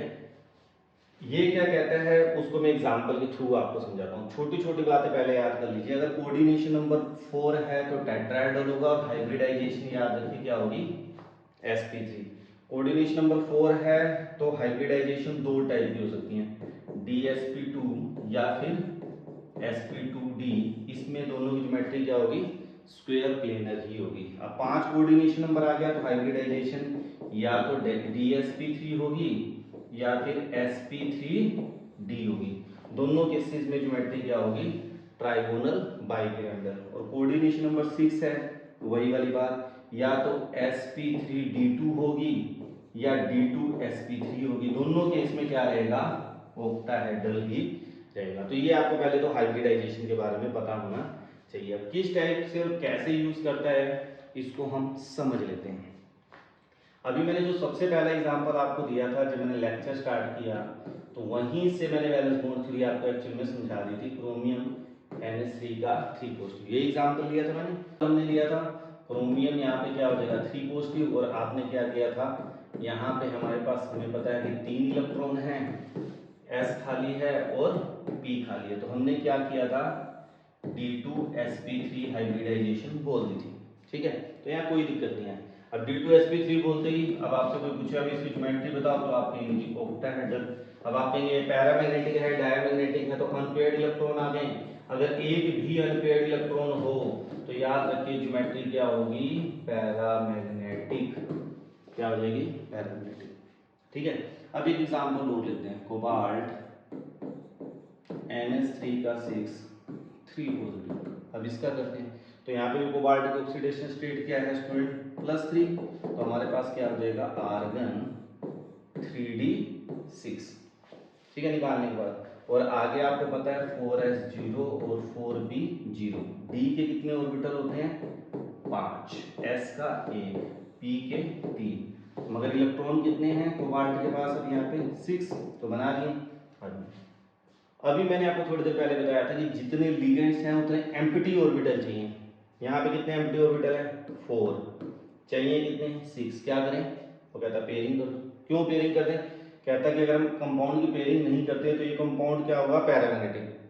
मगर जब हम इसकी एक्सरे स्टडी करते हैं तो हम देखते हैं कंपाउंड डायमैग्नेटिक है, तो ये पेयर्ड हो जाते हैं। चलो जी पेयर कर देते हैं।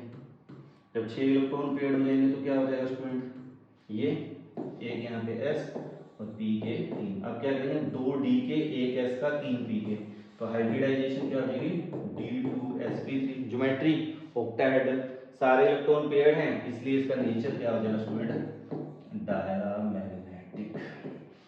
अब यहीं पे आपके दिमाग में कुछ क्वेश्चन अराइज हो रहे होंगे, these are the limitations of valence bond theory, ठीक है।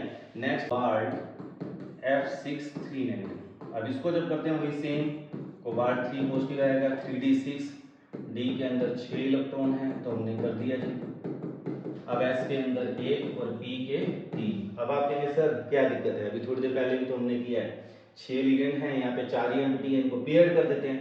मगर वो कहता पेयरिंग नहीं करनी, वो कहता क्यों, कहता इसकी जब एक्सरे स्टडी की तो देखा है पैरामैग्नेटिक है। अब पैरामैग्नेटिक है तो क्या करें, पेयर तो कर नहीं सकते, क्या करेंगे आउटर डी ऑर्बिटल इस्तेमाल कर लो। जैसे मैंने ये कहा कि जैसे मैंने आपको कहा कि ये क्या है 4s है, ये 4p है, 0 है, तो हमें पता है 4d0 भी होता है, तो d एम्प्टी हाइयर ले लो, 4d0, तो वो कहता है 1s का 3p के 2d के, तो हाइब्रिडाइजेशन होगी sp3d2, और ज्योमेट्री क्या होगी ऑक्टाहेड्रल, और नेचर क्या हो गया इसका पैरामैग्नेटिक। और यहीं से स्टार्ट होगी इसकी लिमिटेशन वैलेंस बॉन्ड की। क्यों सर इस केस में आपने पेयरिंग क्यों नहीं की, पिछले केस में आपने पेयरिंग क्यों की, पहला क्वेश्चन। तो लिमिटेशन कोई पूछ ले वैलेंस बॉन्ड थ्योरी को, ही could not explain which is a strong field ligand and which is a week field ligand, जो कि हम क्रिस्टल फील्ड थ्योरी में बात करेंगे। फिर ही could not explain the colour of the compound, coordination compound यानी valence bond theory ने complex compound के कलर के बारे में बात नहीं की। थर्ड हम बात करें तो ये मैग्नेटिक मूवमेंट के बारे में ढंग से नहीं बता पाता। अगर हम यहाँ पे पेयरिंग ना करें तो ये पैरामैग्नेटिक है, पेयरिंग कर दें तो डायमैग्नेटिक है।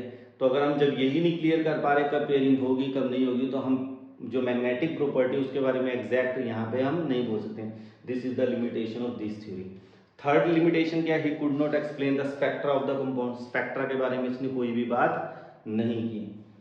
ठीक है, तो नेक्स्ट हमें एक नई थ्योरी की जरूरत पड़ी जिसको हम बोलते हैं क्रिस्टल फील्ड थ्योरी। जब हम क्रिस्टल फील्ड थ्योरी कर लेंगे तो उसके बेस पे हम दोनों को मिलाकर फिर हम करेंगे कि भाई यहाँ पेयरिंग करनी है यहाँ पेयरिंग नहीं करनी। तो हम नेक्स्ट कर लेते हैं क्रिस्टल फील्ड थ्योरी। नेक्स्ट हम बात करते हैं student crystal field theory. Crystal field theory की बात है किसने दी, एच बैथे एंड बी ब्लैक ने दी। ठीक है, ये एग्जाम में आपको नहीं पूछा था, जस्ट आपकी नॉलेज के लिए दिया है। इसमें जो मेन पॉइंट आपको समझने वाला है कि क्रिस्टल फील्ड थ्योरी इलेक्ट्रोस्टैटिक क्या करती है, बॉन्डिंग की बात करती है, यानी आयनिक बॉन्डिंग की बात करती है। वो कहता है प्योर इलेक्ट्रोस्टैटिक बॉन्ड है किसके बीच में, लिगेंड और मेटल के अंदर। This theory regard the ligand atom and ionic ligand such as fluoro chloro bromo, यानी जितने भी नेगेटिवली चार्ज लिगेंड हैं उनको ये क्या मानता है, पॉइंट चार्ज। क्या मानता है, पॉइंट चार्ज, कि पॉइंट चार्ज है इसके ऊपर नेगेटिव चार्ज, मेटल के ऊपर पॉजिटिव, तो वो कहता है प्योर इलेक्ट्रोस्टैटिक बॉन्ड की बात करता है यहाँ पे। और अगर लिगेंड आपका न्यूट्रल है जैसे अमोनिया है, ठीक है, तो अब आप क्या कहते हैं इसका ऊपर लोन पे, ये इसका नेगेटिव पार्ट हो गया और ये इसका क्या हो गया, पॉजिटिव पार्ट। तो इसको हम सिंपली क्या बोलते हैं, पॉइंट डाइपोल और डाइपोल्स बोल देते हैं। अब ये किस टाइप से बॉन्डिंग करता है उसको समझते हैं। क्रिस्टल फील्ड थ्योरी बेसिकली इस कॉन्सेप्ट के ऊपर बात करता है कि लिगेंड्स जब मेटल के साथ बॉन्डिंग करता है तो जो आपका लिगेंड है वो अटैक कहाँ किसके थ्रू कर रहा है, एक्सिस के अलोंग कर रहा है या इन बिटवीन द एक्सिस कर रहा है। अब आप कहेंगे सर एक्सिस की बात कहाँ से आ गई, एक्चुअल में जो हमारे डी ऑर्बिटल है, डी के 5 ऑर्बिटल होते हैं, D X Y, D Y Z, D Z X, D X square minus Y square और डी जेड स्क्वायर। डी के 5 ऑर्बिटल होते हैं जिसमें से जो 3 ऑर्बिटल होते हैं इनमें प्रोबेबिलिटी ऑफ फाइंडिंग इलेक्ट्रॉन जो है स्टूडेंट वो कहां पर है, along sorry in between the axis, ठीक है ना, और यहां इन दोनों के अंदर कहां है, अलोंग द एक्सिस। तो आप कहेंगे सर हमें तो कुछ ऐसा समझ नहीं आ रहा, तो आपको याद आएगा तो डी एक्स वाई का स्ट्रक्चर बनाना तो क्या बनाओगे, ये एक्स है ये वाई है, तो डी एक्स वाई कैसे बनाते हो, एक्स और वाई के बीच में प्रोबेबिलिटी ऑफ फाइंडिंग इलेक्ट्रॉन होता है। इसी तरह डी वाई जेड बनाना है तो ये वाई ये जेड, तो ये डी वाई जेड का फार्मूला बनेगा, डबल डबल शेप होती है। और हमें डी जेड एक्स का बनाना है एक्स जेड, तो ये, तो इन 3 ऑर्बिटल के अंदर जो प्रोबेबिलिटी ऑफ फाइंडिंग इलेक्ट्रॉन है वो इन बिटवीन द एक्सिस लाई करती है। मगर D X square Z square का फार्मूला बनाना है तो आपको याद होगा +1 में आपने जो बनाया होगा वो इसका स्ट्रक्चर आपने ऐसे बनाया था, और डी जेड स्क्वायर का स्ट्रक्चर बनाया तो कैसे बनाया था ये, और यहाँ पे आप क्या कर रहे हैं, मेरी बहुत ही पॉपुलर वीडियो है शेप्स ऑफ ऑर्बिटल, किसी बच्चे को नहीं पता तो वहाँ आप देख सकते हैं, बहुत ही डिटेल में धीरे धीरे एक्सप्लेन कर रखा है। मगर यहाँ हमारे पास इतना टाइम नहीं है कि मैं यहाँ पे आपको बहुत सुंदर सुंदर डायग्राम बना पाऊँ। तो ये हमारा क्या हो गया, along the axis probability of finding electron होती है, D X square minus Y square हो गया, ये डी जेड स्क्वायर हो गया। तो जो डी के ऑर्बिटल हैं वो 2 डिफरेंट टाइप के पार्ट में डिवाइड हो जाता है, इन बिटवीन द एक्सिस और अलोंग द एक्सिस। अब जो हमारा ऑक्टाहेड्रल ज्योमेट्री जब हम बात करते हैं, जब हम बात करते हैं ऑक्टाहेड्रल कॉम्प्लेक्सेस की, तो ऑक्टाहेड्रल के अंदर जो लिगेंड्स हैं वो अप्रोच करते हैं along the axis, along the axis. आप ये मतलब सर जैसे अगर मुझे ऑक्टाहेड्रल ज्योमेट्री बनानी है तो मैं कैसे बनाऊंगा, मेटल ले लिया, 2 तो बड़ी बड़ी लाइनें डाल दीजिए और एक छोटी लाइन डाल देंगे। अब लिगेंड्स कहाँ अटैक करेंगे, एक्सिस के ऊपर।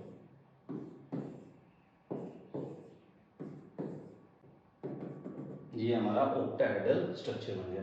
तो ऑक्टाहेड्रल में हम क्या देते हैं, जो लिगेंड्स है वो कहाँ लाई करें, एक्स, ये वाई और ये जेड। तो ये एक्सिस के ऊपर लिगेंड अप्रोच कर रहे हैं। तो जब ऊपर अप्रोच करते हैं तो जो डी के 5 ऑर्बिटल हैं, जिसमें से 3 क्या है इन बिटवीन द एक्सिस और 2 क्या है अलोंग द एक्सिस, पहले तो थोड़ी देर तक अपनी ज्योमेट्री को मेंटेन करके चलते हैं, यानी हर एक चीज जो अगर स्टेबल है तो स्टेबल रहना चाहती है। मगर जब लिगेंड इसके पास आते हैं स्प्लिट इनटू 2 पार्ट्स, जो आप सबने अच्छी तरह पढ़ा होगा, T2G एंड EG।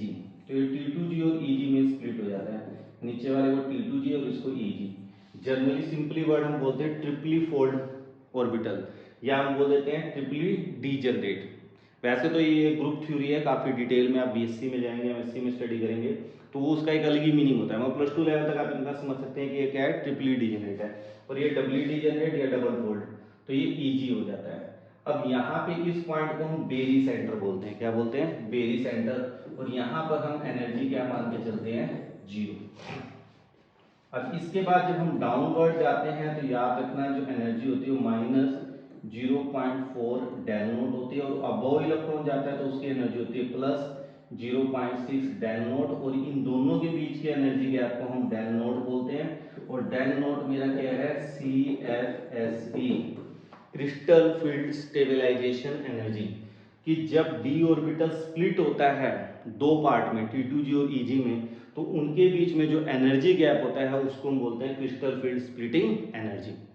ठीक है। अब जो सीबीएसई में सबसे इंपॉर्टेंट क्वेश्चन आता है, define CFT, crystal field theory क्या है, तो आप कहेंगे क्रिस्टल फील्ड स्प्लिटिंग क्या है पूछते हैं, तो आप कहेंगे क्रिस्टल फील्ड स्प्लिटिंग क्या है, the splitting of d orbital into T2G and EG in octahedral complex is called crystal field splitting. और अगर टेट्राहेड्रल में बात करें तो उल्टा हो जाएगा, T2 एंड E। अभी उसकी बात करूंगा, तो ये पहले आप इसका स्क्रीनशॉट ले लें। यहाँ पे वैल्यू याद रखें, -0.4 और वहाँ प्लस, ये वैल्यू MCQ में आ सकती है। कई बार इसको बुक में ऐसे लिखते हैं 2/5 माइनस, और ऊपर वाले को हम लिखेंगे क्या, 3/5, तो ऐसे भी लिखा आ जाता है, तो आपने कंफ्यूज नहीं होना, ऊपर +3/5 और -2.5। अब हम बात करते हैं कि अगर ligand in between the axis approach करे तो क्या होगा, तो टेट्राहेड्रल ज्योमेट्री होगी। इसका पहले आप स्क्रीनशॉट ले लीजिए। टेट्राहेड्रल के केस में क्या होगा, पहली बात तो कोऑर्डिनेशन नंबर क्या है, 4। अब आपके पास 4 ही लिगेंड्स हैं, इसमें कहाँ करता है, in between the axis, in between the axis. तो अब क्या होगा, डी के जो 5 ऑर्बिटल हैं वो पहले तो अपनी मेंटेन करके रखेंगे थोड़ी देर तक स्टेबिलिटी, उसके बाद ये क्या हो जाएंगे, स्प्लिट हो जाएंगे, किसमें, अब 3 ऊपर चले जाएंगे स्टूडेंट और 2 नीचे आ जाएंगे। अब आपके सर ऐसा क्यों, क्योंकि इन बिटवीन द एक्सिस है। अब जो लिगेंड अप्रोच करेगा इन बिटवीन के साथ इंटरेक्शंस क्या करेगा, ज्यादा करेगा, उनकी एनर्जी क्या आ जाएगी, ज्यादा, तो ये T2, और जिसकी एनर्जी कम होगी वो क्या होगी, E। यहाँ पे G वर्ड नहीं इस्तेमाल होता, G इस्तेमाल होता है ऑक्टाहेड्रल के लिए। वहां पे T2G नीचे आया था, 3 नीचे आए थे, क्यों, क्योंकि अब इंटरेक्शन ज्यादा उस केस में किसके साथ हो रही थी, अलोंग द एक्सिस। यहाँ किसके साथ ज्यादा हो रही है, इन बिटवीन द एक्सिस, तो ये स्प्लिट हो जाएगा। इसको हम क्या बोलते हैं, इन दोनों की एनर्जी को हम क्या बोलेंगे, delta T, crystal field splitting energy in tetrahedral complex. अब दोनों में रिलेशन क्या है, ऑक्टाहेड्रल और टेट्राहेड्रल के अंदर, तो आपको याद रखना है टेट्राहेड्रल स्प्लिटिंग, याद रखना always smaller than octahedral splitting. कोई ये क्वेश्चन पूछा है why octahedral splitting is more than tetrahedral splitting, तो आप कहेंगे in case of octahedral there are 6 ligands, whereas in case of tetrahedral there are only 4 ligands, therefore splitting in octahedral complexes is more। तो हमेशा याद रखिए octahedral splitting ज्यादा होगी tetrahedral से। वैल्यू की बात करें तो ये आपको रिलेशन याद रखना पड़ेगा, इसके ऊपर MCQ बन सकता है, याद कर लेना। अब नेक्स्ट जो है स्टूडेंट्स सबसे इंपॉर्टेंट स्क्रीनशॉट इसका ले लीजिए, बहुत ही इंपॉर्टेंट, स्पेक्ट्रोकेमिकल सीरीज। अभी जैसे हमने थोड़ी देर पहले बात की कि कुछ लिगेंड्स पेयरिंग कर रहे हैं, फ्लोरीन आया तो मैंने कहा पेयरिंग नहीं करूंगा, अमीन आया तो पेयरिंग करूंगा, तो किस बेस पे है, तो साइंटिस्ट ने क्या किया, अलग अलग लिगेंड्स लिए और मेटल के साथ इनको अरेंज करके देखा, तो उसके बाद उन्होंने क्लासीफाई किया 2 टाइप के अंदर। कौन कौन से क्लासिफिकेशन की, एक तो वीक फील्ड लिगेंड की और एक स्ट्रॉन्ग फील्ड लिगेंड की। तो उन्होंने क्या किया, इनको अरेंज किया। तो जब हम लेफ्ट टू राइट जा रहे हैं, ये पूरी लाइन इतना बड़ा आ नहीं पाएगा, तो मैंने इसको ऐसे करके, तो जो स्टार्टिंग वाले हैं वो सारे के सारे क्या हैं, वीक फील्ड लिगेंड, और जो लास्ट वाले हैं ये सारे के सारे क्या हैं, स्ट्रॉन्ग फील्ड लिगेंड, और इन बिटवीन जो लाई करते हैं वो क्या हो जाते हैं, मॉडरेट में आ जाते हैं। कुछ मेटल के साथ स्ट्रॉन्ग फील्ड लिगेंड की तरह बिहेव करते हैं, कुछ के साथ वीक की तरह बिहेव करते हैं। ठीक है, अब मैं आपको मोटा मोटा इतना सारा तो याद कर नहीं पाओगे आप बस 5 याद कर लीजिए जो मैं याद रखता हूँ। वीक फील्ड लिगेंड कौन से हैं? क्लोरो, फ्लोरो, ब्रोमो, आयोडो, वाटर। तो ये तुम्हें जब भी दिख जाए तो आपने पेयरिंग नहीं करनी, याद रखना, नो पेयरिंग। ये लाइन घोट लो, रट्टा लगाओ इसका। और अगर स्ट्रॉन्ग फील्ड लिगेंड की बात करें तो कौन से होंगे? Cyano, CO, NO2, E। अब ऑक्सीलेट देखो कहाँ पे है? वीक के अंदर। मगर फिर भी इसको लिखेंगे तो नहीं हम, मगर ऑक्सीलेट आ जाए तो पेयरिंग होगी। क्यों? चिलेटिंग लिगेंड से स्टेबलाइज करेगा ज्यादा, तो उस केस में भी आप पेयरिंग करेंगे। वाटर केस में कहीं पेयरिंग नहीं करनी है आपने। तो ये बस आप याद कर लीजिए, इससे बाहर आपको जनरली एग्जाम में नहीं आता। सबसे इंपॉर्टेंट पेज लिए जाने वाला है, तो कोई अतिशयोक्ति नहीं है। अब होता क्या है स्टूडेंट कि हमारे पास जो ऑर्बिटल्स हैं डी के, T2G जो बन रहा है वो दो टाइप से बनेगा। दो बातें हो सकती हैं क्या? एक तो इनके बीच में एनर्जी गैप कम हो, हम ऑक्टाहेड्रल को ही लेके चल रहे हैं। और एक केस होगा कि कुछ लिगेंड्स क्या करेंगे, इनके बीच में एनर्जी गैप को ज्यादा। अब सभी लिगेंड्स की स्प्लिटिंग सेम तो होगी नहीं, कुछ स्ट्रॉन्ग फील्ड लिगेंड होंगे, कुछ वीक होंगे। वीक के केस में क्रिस्टल फील्ड स्प्लिटिंग एनर्जी क्या होगी? कम होगी। और स्ट्रॉन्ग के केस में क्रिस्टल फील्ड स्प्लिटिंग एनर्जी क्या होगी? ज्यादा होगी। ठीक है ना, तो ये वीक फील्ड लिगेंड है। तो जिनमें कम होगी वो कौन से होंगे? Week field ligand. कौन से हैं मैंने अभी आपको थोड़ी देर पहले बता दिए हैं। यहाँ पे कौन से आएंगे? Strong field ligand. अब क्या होता है वीक फील्ड लिगेंड और स्ट्रॉन्ग फील्ड लिगेंड में? ध्यान से देखना, ये इसका सार है जो मैं बनाने जा रहा हूँ, और इसी के बेस पे आप बड़े से बड़े क्वेश्चन सोल्व करेंगे। मान लो मैंने कहा D1 कॉन्फ़िगरेशन है, तो इलेक्ट्रॉन कहाँ जाएगा? यहाँ पे। इस केस में भी क्या होगा? यहाँ पे, कोई फर्क नहीं पड़ता। D2 आ गया, D3 आ गया। तो अब यहाँ पॉइंट है नोट करने वाला कि D1, D2, D3 चाहे स्ट्रॉन्ग फील्ड लिगेंड आ जाए या वीक फील्ड लिगेंड आ जाए, इलेक्ट्रॉनिक कॉन्फ़िगरेशन में कोई चेंज नहीं आने वाला। मगर जब मेरे पास D4 कॉन्फ़िगरेशन आ गया, CBSE में 2 टाइम्स ये क्वेश्चन आ चुका है, रिपीट मार चुका है क्या, कि D4 की कॉन्फ़िगरेशन लिखो if del naught less than pairing energy, if del naught greater than pairing energy. अब पेयरिंग क्या है? एक ऑर्बिटल है, उसमें एक इलेक्ट्रॉन पड़ा है, अब एक और आ रहा है, तो इलेक्ट्रॉन क्या करेंगे? रिपेल करेंगे। तो उस रिपल्शन को मिनिमाइज करने के लिए हमें एनर्जी देनी पड़ेगी, that is called pairing energy. तो अगर पेयरिंग एनर्जी आपकी क्रिस्टल फील्ड स्प्लिटिंग से एनर्जी हमें बचा, मेरे को चौथा इलेक्ट्रॉन डालना है, एक तो है कि मैं यहाँ पे डालूं, मगर उसके लिए मुझे पेयरिंग एनर्जी देनी पड़ेगी। अब मेरे को उससे कम एनर्जी देके ही खाली ऑर्बिटल मिल रहा है, तो मैं क्या करूँगा? जंप करूँगा, मैं यहाँ नहीं जाऊँगा, मैं ऊपर चला जाऊँगा। तो इलेक्ट्रॉनिक कॉन्फ़िगरेशन क्या हो जाएगी? T2G3 मगर इस केस में देखिए तो क्रिस्टल फील्ड स्प्लिटिंग एनर्जी क्या है? ज़्यादा है, पेयरिंग एनर्जी कम है। हम हमेशा वो काम करते हैं जहाँ हमें एनर्जी कम देनी पड़ती है। तो एनर्जी कम देनी पड़ रही है तो हम क्या करेंगे? यहाँ पे पेयर कर देंगे, और इस केस में आपका फार्मूला क्या हो जाएगा? T2G4। Very important question, screenshot ले लीजिए इसका। अब जो वीक फील्ड होते हैं, अगर मैं इनकी मैग्नेटिक प्रॉपर्टी निकालूं तो क्या आएगी? स्पिन क्या आएगी? ज़्यादा आएगी। टोटल स्पिन क्या आएगी? +1/2 +1/2 +1/2 +1/2 कितनी आ जाएगी? 2। और यहाँ पे स्पिन क्या आएगी? 1। +1/2 -1/2 करेगा, +1/2 +1। और मल्टीप्लिसिटी की बात करें, मल्टीप्लिसिटी की बात करें तो फार्मूला क्या होता है? 2s+1। तो यहाँ पे टोटल स्पिन क्या है? 2, तो इसकी मल्टीप्लिसिटी क्या हो जाएगी? 5। और यहाँ पे मल्टीप्लिसिटी क्या होगी? 3। तो यहाँ पे मैक्सिमम मल्टीप्लिसिटी होगी या लेस होगी? ये हाई स्पिन कॉम्प्लेक्स कंपाउंड बनाता है। क्या बनाता है? High spin complex compound. यानी कि जो वीक फील्ड लिगेंड हैं वो हाई स्पिन कॉम्प्लेक्स कंपाउंड बनाएंगे, और जो स्ट्रॉन्ग फील्ड लिगेंड हैं वो क्या करेंगे? लो स्पिन कॉम्प्लेक्स कंपाउंड बनाएंगे।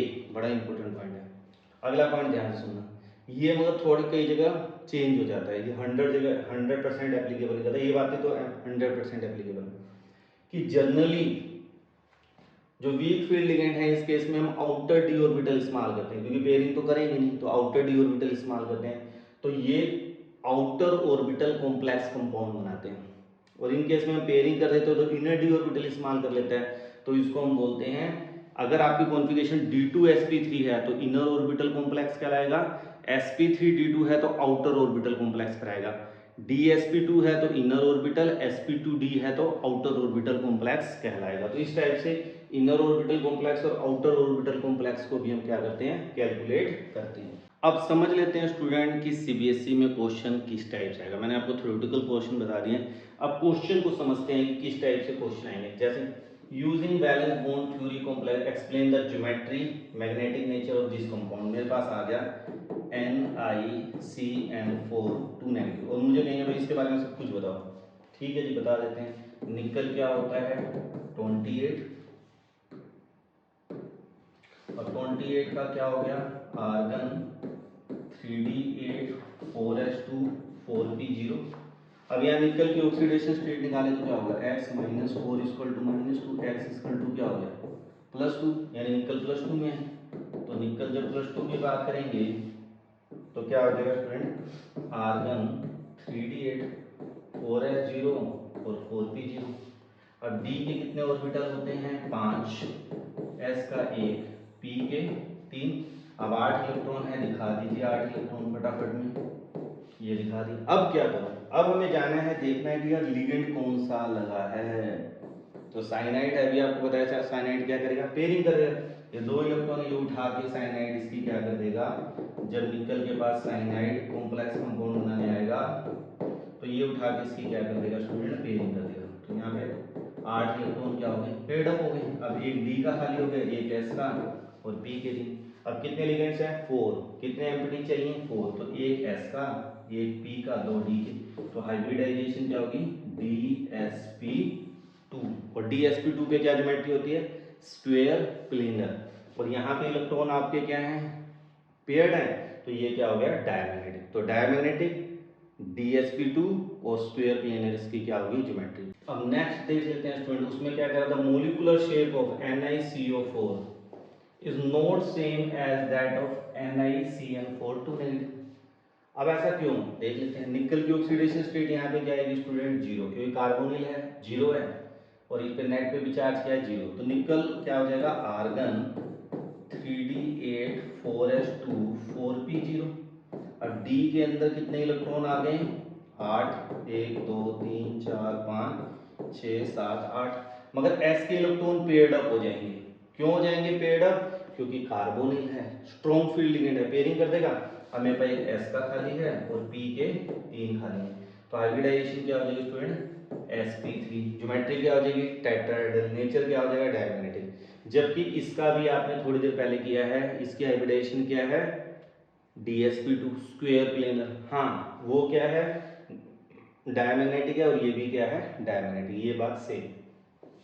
तो इस टाइप के आपको क्वेश्चन आएंगे। नेक्स्ट देखिए किस टाइप से आ रहा है कि write down the UPSC name of each of the following complex, indicate the oxidation state, electronic configuration and coordination number, also give the stereochemistry and magnetic movement of the complex. एक मैं आपको करके दिखा देता हूं, बाकी आप खुद कर लेंगे। तो एक मैं आपको करके दिखा देता हूं, जैसे ये कंपाउंड है, तो इसमें अगर हम बात करें तो मेटल कौन है क्रोमियम। ठीक है स्टूडेंट, ऑक्सीडेशन स्टेट निकालें, पोटाशियम 1, क्रोमियम का X, वाटर 0, ऑक्जेलेट का -2 होता है, 2 है तो -4, और वाटर क्या है 0। तो X हमारे पास क्या हो जाएगा +3। अब क्रोमियम +3 का मतलब क्या हो जाता है स्टूडेंट, आपको पता है आर्गन 3d3। और मैंने आपको बताया था D1 D2 D3, चाहे स्ट्रॉन्ग फील्ड लिगेंड है चाहे वीक फील्ड लिगेंड है, कुछ भी नहीं करना, पेयरिंग वेयरिंग होगी नहीं। तो डी के 3 इलेक्ट्रॉन ऐसे रहेंगे। अब 5 है तो 3 तो ऐसे रहेंगे, और एक एस का खाली है और 3 डी के। तो हाइब्रिडाइजेशन क्या हो जाएगी स्टूडेंट D2sp3। ज्योमेट्री कोई पूछे ऑक्टाहेड्रल। आईयूपीएस नोमेनक्लेचर कोई पूछे तो क्या होगा potassium di aqua di oxalato chromate. Chromate क्यों आया क्योंकि ये एनायनिक पार्ट है। और फिर क्या हो जाएगा ट्राई हाइड्रेट। तो ये इसका आईयूपीएस नोमेनक्लेचर हो गया। अब अगर स्टीरियो केमिस्ट्री बताओ तो ये दो सेम हैं और ये दो, ठीक है ना। तो इसकी स्टीरियो केमिस्ट्री क्या हो जाएगी सिस और ट्रांस आइसोमर ये शो करेगा। तो क्रोमियम हो गया, दोनों वाटर में क्या कर दूंगा सेम रख दूंगा। और यहाँ पे ऑक्जेलेट है OX OX, तो अब ये क्या बन गया ट्रांस। और अगले केस में क्या कर दूंगा 1 2 पे वाटर दूंगा, बाकी ऑक्जेलेट कर दूंगा, बन जाएगा उसका क्या सिस।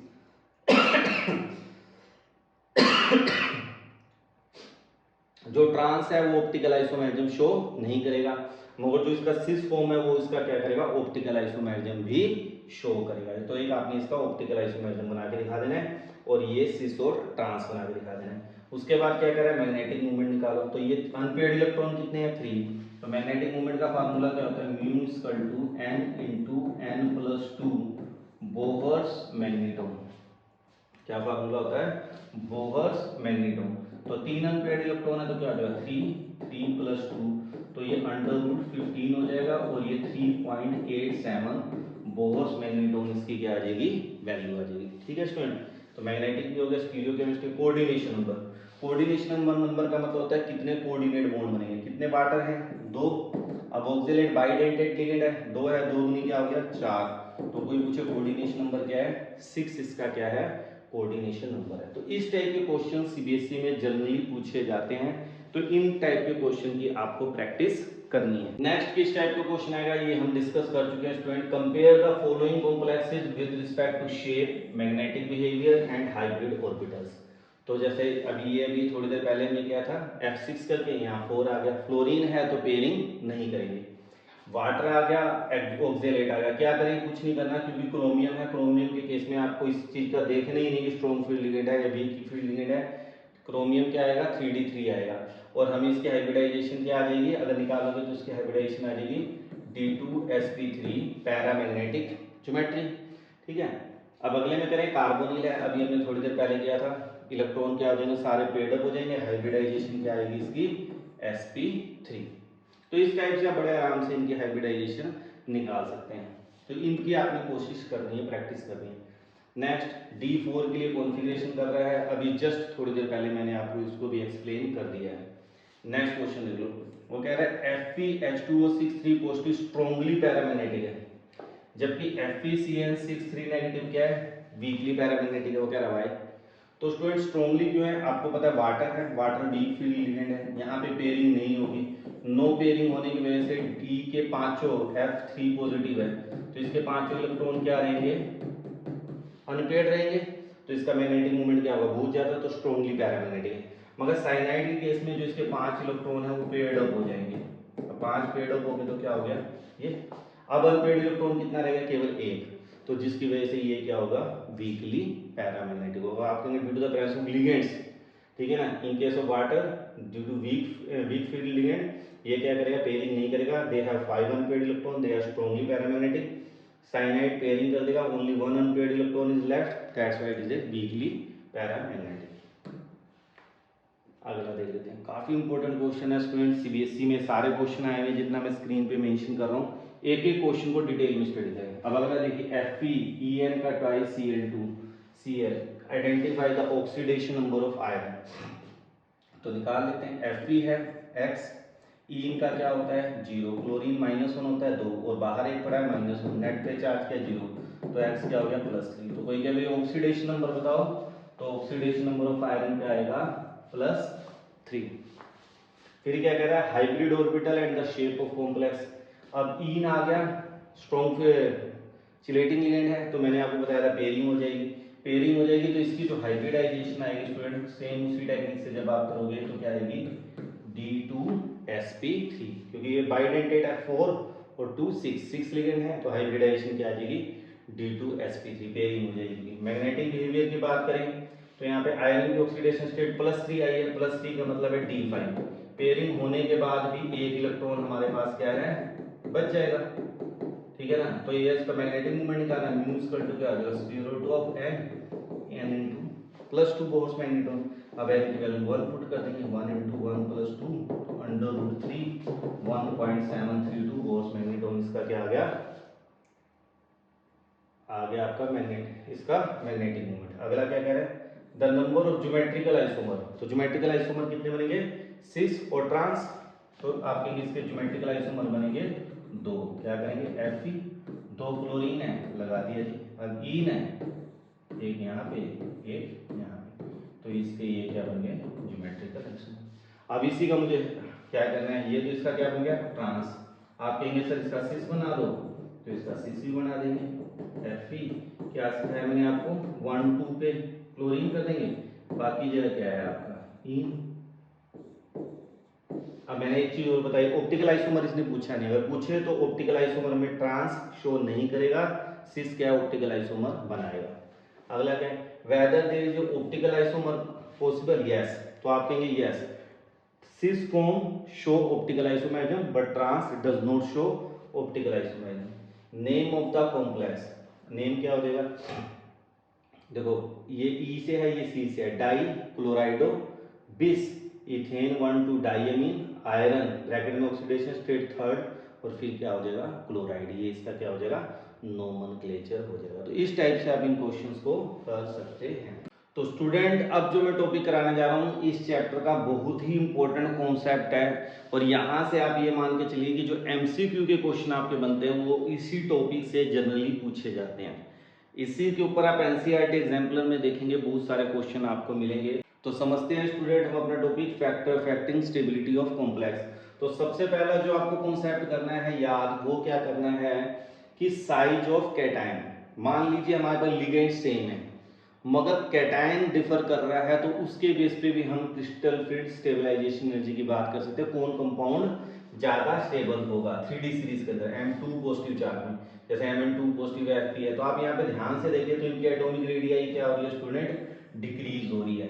तो आपको एक रूल याद रखना है, आयनिक साइज अगर डिक्रीज हो रहा है तो स्टेबिलिटी ऑफ कॉम्प्लेक्स क्या कर जाएगा, इंक्रीज कर जाएगा, that is Erwin William order, इसको एर्विन विलियम ऑर्डर बोलते हैं। मान लो एक मैंगनीज का कॉम्प्लेक्स है +2 ऑक्सीडेशन स्टेट में और एक आयरन का है, तो आयरन का जो कॉम्प्लेक्स कंपाउंड होगा वो मोर स्टेबल होगा। पहला नियम आपको याद करना है कैटायन के साइज का।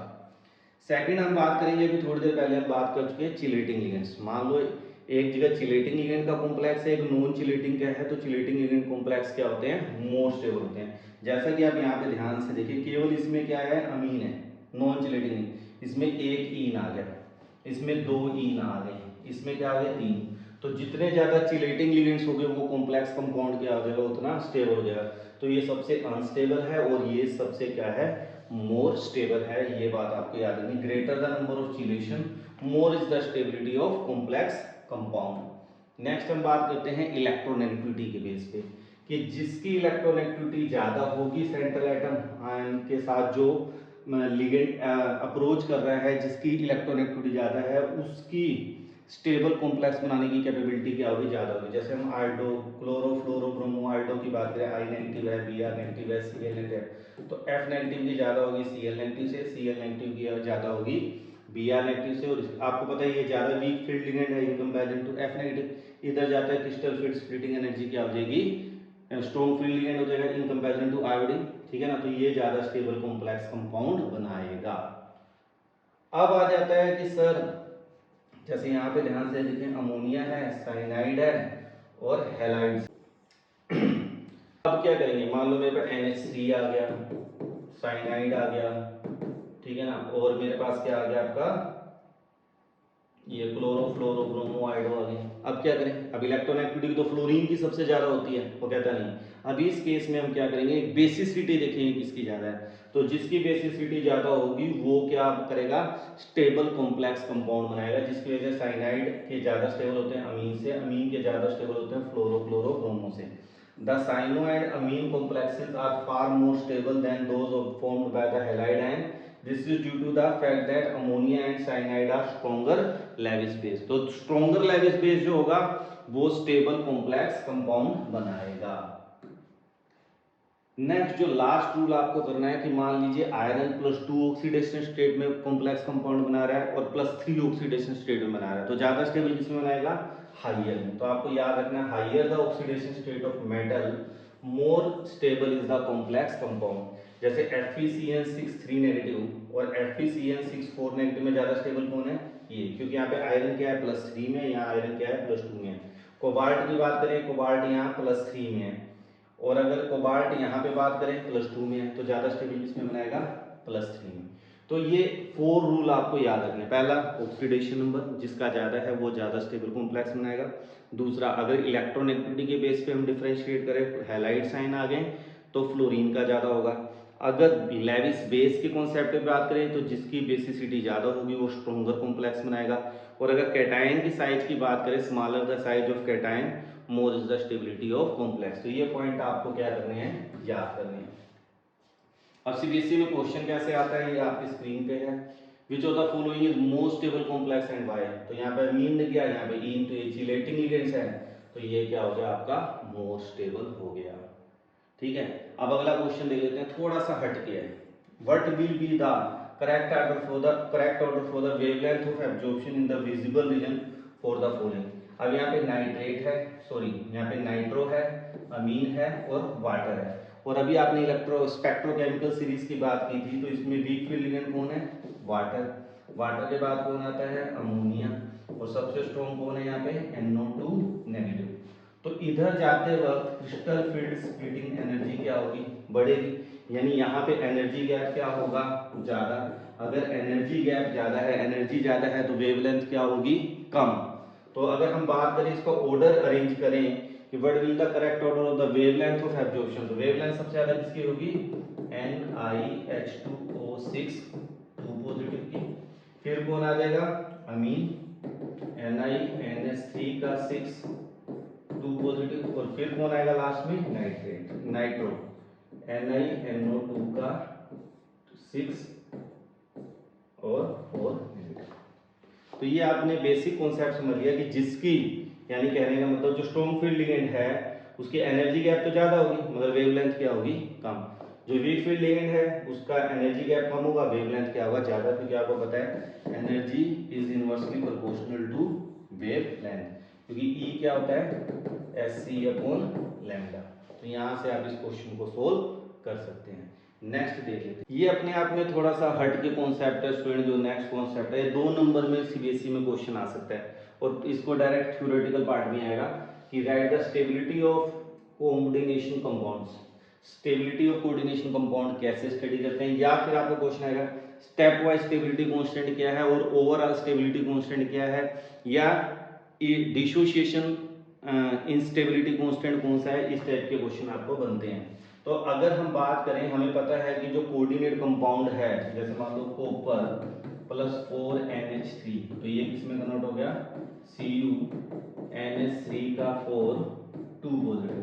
अब ये कॉम्प्लेक्स कंपाउंड बन गया हमारा। ठीक है, तो जो फॉर्मेशन हो रही है तो 4 लिगेंड को गेन कर रहा है, तो ये स्टेप वाइज करता है। जैसे पहले मेटल ने 1 लिगेंड गेन किया, यहाँ पे 1 लिगेंड का साइन आएगा Ml, पहला बन गया कॉम्प्लेक्स। फिर ये क्या करेगा, अगला लिगेंड लिया Ml2, इसने फिर अगला लिया Ml3, इसने अगला लिया MlN4। तो 4 5 जितने लिगेंड जुड़ रहे हैं, तो इनके जो एक एक स्टेप जो हम कर रहे हैं उनमें जो इक्विलिब्रियम कांस्टेंट होगा उसी को हम बोलते हैं स्टेप वाइज स्टेबिलिटी कांस्टेंट। तो K1 क्या होगा, प्रोडक्ट की concentration Ml upon reactant concentration M into L। इसी तरह K2 क्या होगा, Ml2 अपॉन MlL। इसी तरह K3 M। अब अगर मुझे ओवरऑल स्टेबिलिटी कांस्टेंट निकालना है, तो यहाँ पे K1 K2 K3 क्या है, स्टेप वाइज स्टेबिलिटी कांस्टेंट है।